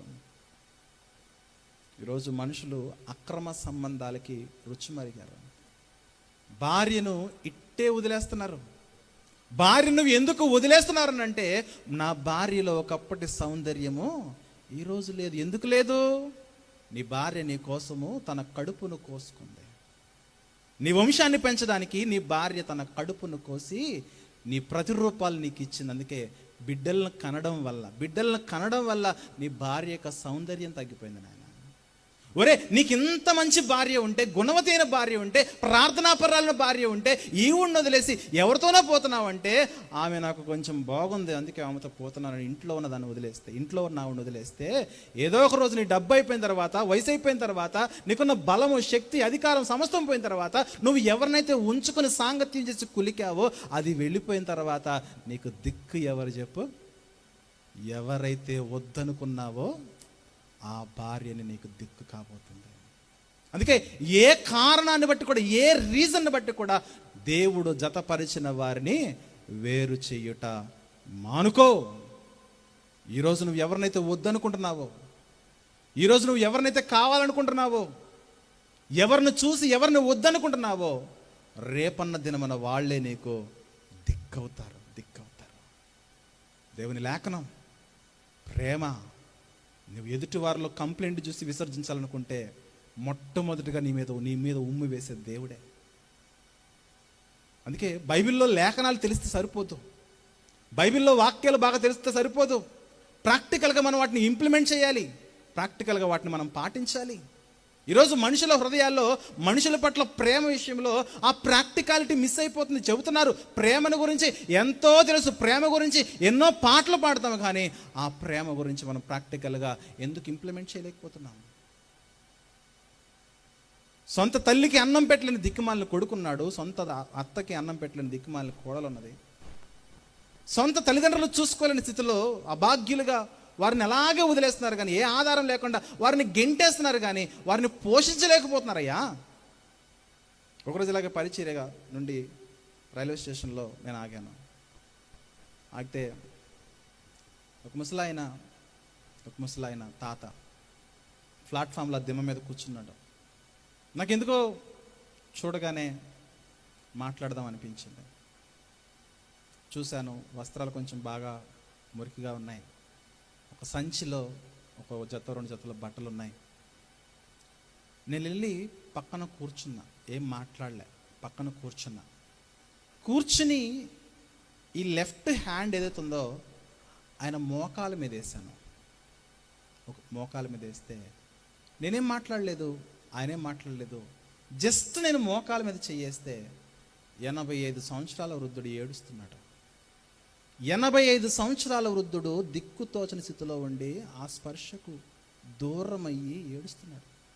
ఏం తాత ఎందుకు ఏడుస్తున్నావంటే, ఈ స్పర్శను నేను నోచుకోలేదు నాయన. అంటే నీ బిడ్డలు లేరా అంటే, ఉన్నారు, కొడుకున్నాడు, కూతురున్నది, పెళ్ళిళ్ళు అయ్యాయి, వాళ్ళకి మనవాళ్ళు మనవరాలు అందరూ ఉన్నారు, కానీ నాకు స్పర్శ లేదు. నా సొంత కొడుకు వారి పిల్లలు నా దగ్గరికి రానివ్వట్లేదు, నా కూతురు నా దగ్గరికి రావట్లేదు. మరి ఎక్కడున్నావు తాత అంటే, ఏదో మా ఊర్లో చివర గుడి చేసుకుని అక్కడ ఉంటున్నా. మరి ఏం తింటున్నావు అంటే, నేను తినేదే గుప్పిడి మెతుకులు వండుకుంటాను, గుప్పిడి బియ్యం వండుకుంటాను. ఉదయం 11 గంటలకు ఒకసారి, సాయంత్రం 6 గంటలకు ఒకసారి, 2 సార్లు తింటాను. మరి కూర ఎలాగా అంటే, ఎవరో నీ ఎసంటి వాళ్ళు వేస్తారు. నేను తిండికి నోచుకోలేని అభాగ్యులుగా బ్రతుకుతున్న పెద్దలు ఎందరో గమనిస్తున్నారా? వారి హృదయాలు మీకు అర్థమవుతున్నాయా? వారి జీవితాలు మీకు అర్థమవుతున్నాయా? ప్రేమ ప్రేమ ప్రేమ ప్రేమ ప్రేమ అని ఎన్నో సార్లు మాట్లాడుతున్నావు కదా, స్టేటస్ల రూపంలో చూపిస్తున్నావు కదా, నిజమైన ప్రేమ నీకు అర్థమవుతుందా? ప్రభు అంటున్నాడు, ఆయన ఎక్స్పెక్టేషన్స్లో ప్రాణము పెట్టేంత ప్రేమ అన్నాడు. నీ తల్లి కోసం, తండ్రి కోసం, నీ చుట్టూ ఉన్న వారి కోసం నువ్వు ప్రాణం పెట్టాలి నాయన అంటే కనీసం తిండి గింజలు కూడా, తిండి మెతుకులు కూడా నోచుకోలేని తల్లిదండ్రులు, అభాగ్యులు, అత్తమామలు ఎందరో ఉన్నారు చూడండి. ఈ కొడుకు దగ్గరికి వచ్చి అడగండి, ఎరా నీకు నీ అమ్మకి నా నాన్నకి నువ్వు ఎందుకు అన్నం పెట్టలేదంటే నా భార్య పెట్టినట్లేదనండి. భార్య కంప్లైంట్. ఈ తల్లిదండ్రులకి కొడుకు లేడు, కూతురులే ఉన్నారు. మరేంటి మీ పరిస్థితి అంటే మా కోడల దగ్గరికి వెళ్తే మా అల్లుడు పెట్టడండి, అల్లుడి మీద కంప్లైంట్స్. నేను అడుగుతున్నాను, నేను చెప్తున్నాను, నువ్వు కొడుకువైనా, నువ్వు కోడలవైనా, కూతురువైనా, నువ్వెవరివైనా కావచ్చు, నీకు నలుగురు చాలా ప్రాముఖ్యమైన వారు. 1 నీ తల్లి, 2 నీ తండ్రి, 3 నీ అత్త, 4 నీ మామ. ఈ నలుగురు విషయంలో నువ్వు ఎంత ప్రేమ చూపిస్తున్నావు, ఈ నలుగురు నువ్వు ఎంతవరకు పోషిస్తున్నావు. అలా కాదండి, పోషించాలనే ఉద్దేశము, ప్రేమ నాకు కూడా ఉన్నది, కానీ ఇంట్లో ఉన్న ఆవిడ పెట్టకపోతే నేనేం చేయాలంటే వదిలేసేయి. మరలా చెప్తున్నా, వదిలేసేయి. ఎందుకంటే వదిలేసి నువ్వేం చేస్తావంటే, ఇదిగో నా తల్లిదండ్రులు బ్రతుకుండేంత వరకు వాళ్ళ పోషణ నాదే, కాబట్టి నువ్వు కావాలంటే నీ అమ్మోళ్ళ ఇంటికి వెళ్ళి అక్కడ బ్రతుకు, నా తల్లిదండ్రులు చచ్చిపోయిన తర్వాత నిన్ను నేను రిటర్న్ తెచ్చుకుంటా, నీ పోషణకు కావాల్సినంతా నేను ఇస్తా. Note this point. ఎందుకంటే దేవుడు ఊరుకోడు, దేవుడు యాక్సెప్ట్ చేయడు. భార్యే అత్తుకున్నాడు అన్నాడు కానీ తల్లిదండ్రులు నువ్వు నిర్లక్ష్యం చేస్తావు అనుకోండి, దేవుడు ఊరుకోడు. అందుకే నువ్వు చేయాల్సిన కార్యం ఏంటంటే, నా తల్లిదండ్రులు మరణం వరకు వారి పోషణ, బాధ్యత, రెస్పాన్సిబిలిటీ, వైద్యం అన్నీ నావే, కాబట్టి వారు చచ్చిపోయేంత వరకు నేను వారితోనే ఉంటాను, వారు నా దగ్గరే ఉంచుకుంటాను. మరి మా పరిస్థితి ఏంటి? నువ్వు గో, నీకు ఇల్లు అవసరం లేకపోతే నువ్వు వెళ్ళిపో, మరలా వీళ్ళు చచ్చిపోయిన తర్వాత మరలా నేను తెచ్చుకుంటా. ఈ ప్రాసెస్లో నీకు ఎంత డబ్బు కావాలో నీ పోషణ కొరకు నేను ఇస్తా. నువ్వు కూతురువైనా కొడుకువైనా ఈ పద్ధతిలో కనుక నువ్వు మాట్లాడగలిగిన సత్తా ఉంటే వివాహం చేసుకుంటే, ఈ ప్రాసెస్లో కొద్ది కాలము నీ సొంత భార్యను, కొద్ది కాలం నీ సొంత భర్తను నీ తల్లిదండ్రుల కొరకు, ఒకవేళ వారు చూడకపోతే నీ తల్లిదండ్రుల కొరకు నువ్వు వదలగలవా? వదిలే ధైర్యం ఉంటే వివాహంలోకి వెళ్ళు, లేకపోతే వివాహం చేసుకోవద్దు. నీ తల్లిదండ్రులతో ఉండు. ప్రేమ చూపించకపోతే వివాహ వ్యవస్థలోనికి వద్దు. దేవుడు పట్టేసుకుంటాడు, దేవుడు పట్టుకుంటాడు. ఎందుకంటే ఈ కుటుంబ వ్యవస్థ అనేది చాలా ప్రాముఖ్యమైనది. దాని ద్వారానే సమస్తము, ఈ భూమి ఇంతలా అభివృద్ధి చెందిందని అంటే కుటుంబ వ్యవస్థే ఆధారం. ఇక్కడ కుటుంబ వ్యవస్థే ఆధారం. మా ఆయన అమ్మోళ్ళు చూడ్డానంటే వదిలిపెట్టావు మీ ఆయన్ని కొంతకాలం. మీ అమ్మోళ్ళు చచ్చిపోయేంత వరకు అక్కడికి వెళ్ళు, కష్టం చేస్తావా, కూలి చేస్తావా, పని చేస్తావా. రూతు ఎలాగైతే తన అత్తను పోషించిందో నువ్వు కూడా తల్లిదండ్రులు పోషించు. వాళ్ళు చచ్చిపోయిన తర్వాత రిలీజింగ్ ఆర్డర్స్ వస్తాయి, గెట్ బ్యాక్. బైబిల్లో ఎక్కడుందని అడగండి. దీనికి సంబంధించిన రిఫరెన్స్ మనం తెలివితేటలు ఎక్కువ కదా, అంటే మనం చేయాల్సిన కార్యాలు ఏవైతే అవి చెయ్యము. బైబిల్లో ప్రధానికి రిఫరెన్స్ ఎదుగుతాం, బైబిల్లో రిఫరెన్స్ ఎత్తకండి. మనకు కావాల్సింది ఇక్కడ ప్రశ్నలు కాదు. వృద్ధాప్యములో కనీసం తినడానికి కూడా శక్తి లేక, హాస్పిటల్కి చూపించడానికి ఆధారం లేక, ఏదో గవర్నమెంట్ ఇస్తున్న ఆ 2000 పెన్షన్తో బ్రతుకుతున్న వారు ఎందరో. కొడుకు వదిలేసి, కోడలు వదిలేసి, సొంత వారు వదిలేస్తే ఎక్కడ తలదాచుకుంటున్నారో, ఎక్కడ ఉంటున్నారో, ఏం తింటున్నారో, వారి ఆరోగ్యం ఎలా ఉన్నదో ఆ గవర్నమెంట్ హాస్పిటల్లో చూపించుకుంటూ ఆ 2000తో కాలం గడుపుతున్న వృద్ధులు ఎందరో ఉన్నారు. ఈ కొడుకు, ఈ కోడలు ఎంత గొప్పవాళ్ళు అంటే, ఉపవాస కూడికల్లో అయ్యగారికి ఇడ్లీలు తీసుకెళ్తారు, ఉపవాస కూడికల్లో అయ్యగారికి ఇడ్లీలు తీసుకెళ్తారు. కానీ ఇంట్లో ఉన్న అత్తగారికి, మామగారికి మాత్రము అదే 2 ఇడ్లీ పెట్టలేని దరిద్రమైన బ్రతుకులు. అలా బ్రతుకుతుంది ఈరోజు. ఈ తల్లి చచ్చిపోతే, ఈ తండ్రి చచ్చిపోతే ఎలాగోలా డబ్బులు పోగేసి ఊరందరిని పిలిచి, బంధువులందరిని పిలిచి మటన్తో భోజనం పెడతాడు. కానీ తల్లి బ్రతికొండగా 2 ఇడ్లీ తినబెట్టలేకపోతున్నారు. చూడండి, ఇందులో నా ప్రేమ ఉన్నది. ఇదా ప్రేమ అంటే? ఒకరోజు సిగ్గుతో తలదించుకోవాలి. థియాలజీ తెలిస్తే సరిపోదు. థియాలజీ అంటే దేవుని జ్ఞానం తెలిస్తే సరిపోదు. ఎఫెసు సంఘమా, దుర్బోధనలు నువ్వు ఎదుర్కొన్నావు. ఏది మంచి బోధో, ఏది చెడ్డ బోధో నీకు బాగా తెలుసు. అయితే నీ మీద నేను ఒక తప్పు మోపుచున్నాను. నీకు ఏమి తక్కువైంది? ఒకటి తక్కువైంది. ఆ ఒకటి ఏంటి? ప్రేమ తక్కువైపోయింది. మొదట ఉన్న ప్రేమ ఈరోజు నీకు లేదు. వివాహ బంధంలో అడుగుపెట్టిన ఆ తొలి కాలంలో ఉన్న ప్రేమ ఈరోజు ఏమైపోతుంది? ప్రియ దేవుని సంగమా, గమనిస్తున్నారా? జీవితాల్లో మన పెద్దలను మనం ఎంతగా విసర్జిస్తున్నామో మనకి ఎంత మాత్రమే అర్థమవుతుందా? మనుషుల్లో నానాటికి ప్రేమ అంటే ఎలా అయిపోయిందనంటే ఏదో ఆడపిల్లలు మగపిల్లలు ప్రేమించుకోవడం ఇదే ప్రేమ అనుకుంటున్నారు, కానీ అసలు కుటుంబ బంధాల మధ్య, కుటుంబ బంధుత్వాల మధ్య అసలు ప్రేమలు ఏమైపోతుంది చెప్పండి. కళ్ళు మూసుకుంటే మీకు నచ్చని వారు, నీకు ఇష్టం లేని వారు ఖచ్చితంగా కొన్ని ఫొటోస్ వస్తాయి. ఆ ఫొటోస్ మీరు జ్ఞాపకం ఉంచుకోండి. ఆ ఫొటోస్ వల్లే మీరు నరకానికి వెళ్ళిపోతారు. నేను ఒక టెస్ట్ పెట్టాను అనుకోండి, కళ్ళు మూసుకోండి అనగానే మీరు కళ్ళు మూసుకుంటారు. కొంచెం ఇమాజిన్ చేసుకోండి, మీకు ఎవరంటే ఇష్టం లేదు అనగానే 1, 2, 3, 4 ఫోటోలు వస్తాయి. ఆ ఫొటోస్తో మీ భక్తి అంతమైపోద్ది. ఆ ఫొటోస్తో, ఆ క్యారెక్టర్స్తో, ఆ మనుషులతో మీ ఆత్మీయ జీవితం పతనమైపోతుంది. మీ కొరకు నరకం యొక్క ద్వారాలు తెరవబడతాయి. బాగా గమనించండి ప్రియమైన దేవుని సంగమా, మన జీవితాల్లో అసలు నిజమైన ప్రేమ అంటే ఏంటి? ఒకడొచ్చి అన్నాడట ఎదిగిన యవనరాలతో ఐ లవ్ యూనే అన్నాడట. ఏమందట? ఐ లవ్ యూ టూ అందట. ఈ 2లు 3లు 4లు కాదు కావాల్సిందే. ఎవడైనా దారిని పోయే పోరంబో కూడా ఐ లవ్ యూ చెప్తే మీరు వేయాల్సిన 3 ప్రశ్నలు. అమ్మ ఎవరిని పెట్టారు మీకు చెప్తున్నా. మీ జీవితాన్ని ఎవడో ఒక దరిద్ర చేతిలో పెట్టకండి. మీరు వేయాల్సిన ఎవరైనా ఏ అమ్మాయి అయినా ఏ అబ్బాయి అయినా వచ్చి మీ దగ్గరకు వచ్చి ఐ లవ్ యూ చెప్తే 3 ప్రశ్నలు వేయండి. మొదటి ప్రశ్న, నువ్వు నన్ను పెళ్లి చేసుకోగలవా? రెండో ప్రశ్న, నీవు మా తల్లిదండ్రులను ఒప్పించగలవా? మూడో ప్రశ్న, వివాహం అయ్యేంత వరకు నన్ను తాకకుండా నువ్వు ఉండగలవా? ఉంటుందా ప్రేమ? నిలబడుతుందా ప్రేమ? లోక ప్రేమకు శరీరం కావాలి, లోక ప్రేమకు శరీర అందం కావాలి. ఇలాంటి కేసులు ఎక్కువైపోయినాయి ఈరోజు. పెంచిన తల్లిదండ్రులు అమ్మ ఆడొద్దు అంటే ఆడి కోసమే తల్లిదండ్రుల మీద కేసులు పెట్టేస్తున్నారు చూడండి. రీసెంట్గా ఒక ప్రాంతంలో జరిగింది. ఈ అమ్మాయి ఫోన్ చేసింది, వచ్చేయి అనగానే ఆడొచ్చేసాడు.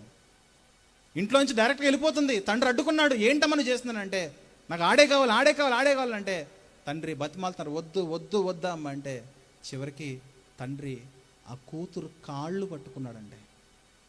అర్థమవుతుందా? కూతురు యొక్క కాళ్ళు పట్టుకున్నాడు. కాళ్ళు పట్టుకున్నా సరే కనికరించకుండా, నాన్న నువ్వు నాకు వద్దు, అమ్మ నువ్వు నాకు వద్దు, అన్న నువ్వు నాకు వద్దు, తమ్ముడు నాకు వద్దు, ఎవరొద్దు, మీరు నాకు ఆడుతూనే సుఖం ఉన్నదని ఆడుతూ వెళ్ళిపోతే ఏమవుతుంది చెప్పండి జీవితాలు ఈరోజు. అందుకే పిల్లారా, ఎవరైనా వచ్చి ఐ లవ్ యూ చెప్తే మొదటిది నన్ను పెళ్లి చేసుకునే ఉద్దేశం ఉన్నదా? రెండోది మా తల్లిదండ్రులు ఒప్పించగలవా? మూడోది వెరీ వెరీ ఇంపార్టెంట్, నన్ను తాకకుండా పెళ్లి వరకు నువ్వు ఉండగలవా? గమనించగలుగుతున్నారా? ఇందులో ఏమన్నది చెప్పండి? ప్రేమ. తాకకుండా ఉంటే ప్రేమ. ప్రియమైన దేవుని వారలారా, ఇలా చెప్పుకుంటూ పోతే ఎన్నో. క్రైస్తవ్యము దేవుని ప్రేమను మరిచిపోతున్నది. అన్నము పెట్టే పరిస్థితులు ఈరోజు కుటుంబాల్లో ఉండట్లేదు. దేవుడు మన పట్ల ఎలాంటి ఎక్స్పెక్టేషన్స్ ఉన్నాడు చెప్పండి? నీవు నీ సహోదరుల నిమిత్తము ప్రాణం పెట్టాలి. అపోస్తులు పెట్టారు.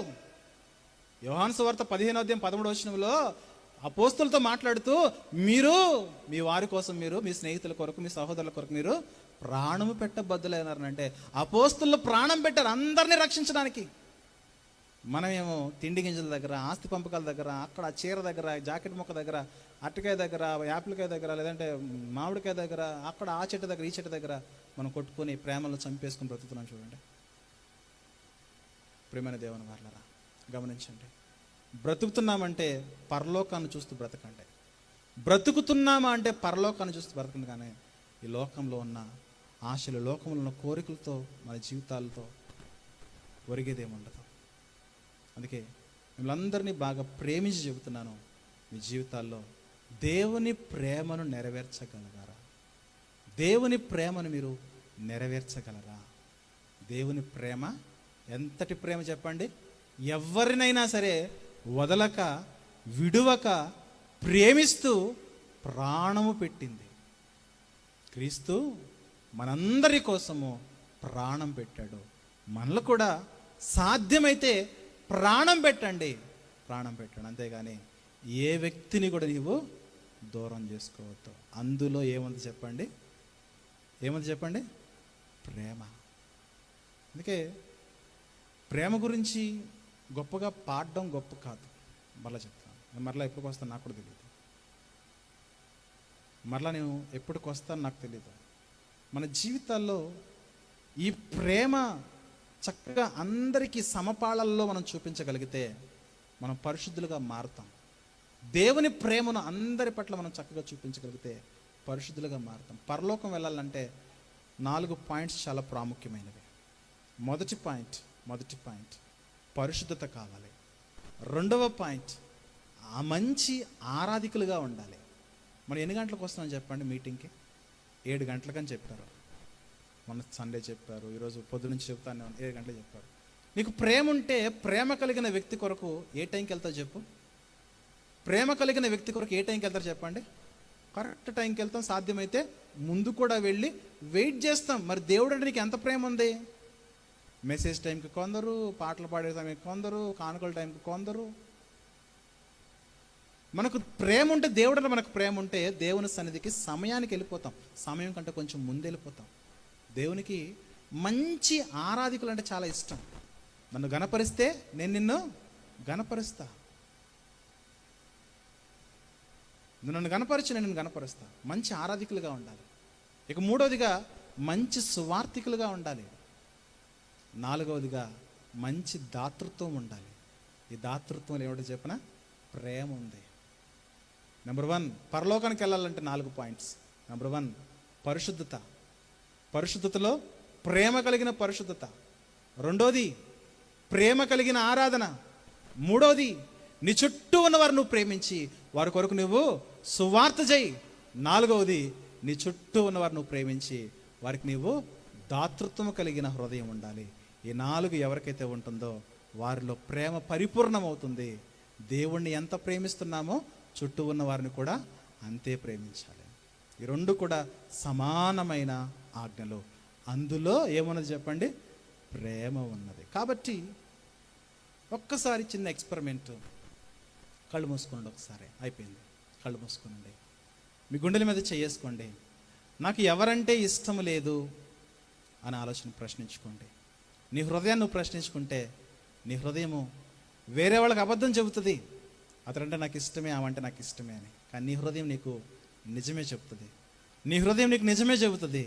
నీ హృదయాన్ని అడుగు, నా హృదయమా నీకెవరంటే ఇష్టం లేదనంటే పలానా వ్యక్తులు, పలానా పేర్లు నీ మైండ్లోకి వచ్చాయి, వాళ్ళతో జాగ్రత్త, వాళ్ళతో జాగ్రత్త.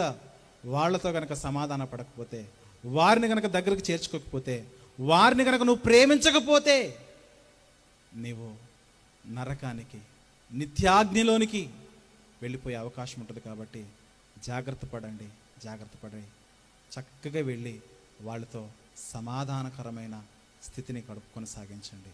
కాబట్టి ప్రియులారా, దేవుడిచ్చిన చక్కటి అవకాశాన్ని బట్టి ఆయన ఎంతగానో స్తుతిస్తున్నాను. ఆసక్తిగా దేవుని యొక్క మాటలు విన్నా మీ అందరూ కూడా ప్రభు నామములో వందనాలు. ప్రార్థన చేసుకుందాము. మరి అవకాశం ఇచ్చిన మరి స్థానిక సంఘానికి, సంఘ కాపరులకు, సహోదరులకు, మరి పరిచారకులకు, సహకారులకు అందరూ కూడా ప్రభు నామములో వందనాలు. సంఘానికి ప్రభు నామములో వందనాలు. ప్రార్థన చేసుకుందాం. ప్రార్థన చేసుకుని నిజమైన దేవునికి ఇష్టలైన ప్రేమ కలిగిన భక్తి జీవితాన్ని మనం కొనసాగిస్తూ దేవునిలో మనం ముందుకెళ్దాం. పిల్లారా, ఏ బంధాన్ని కూడా నిర్లక్ష్యం చేయక ప్రతి బంధముతో కూడా ఆప్యాయత, అనురాగ, ప్రేమను కొనసాగిస్తూ దేవుడు ఎలాగైతే మనం నడుచుకోమన్నాడో అలాగే మనం నడుచుకుంటూ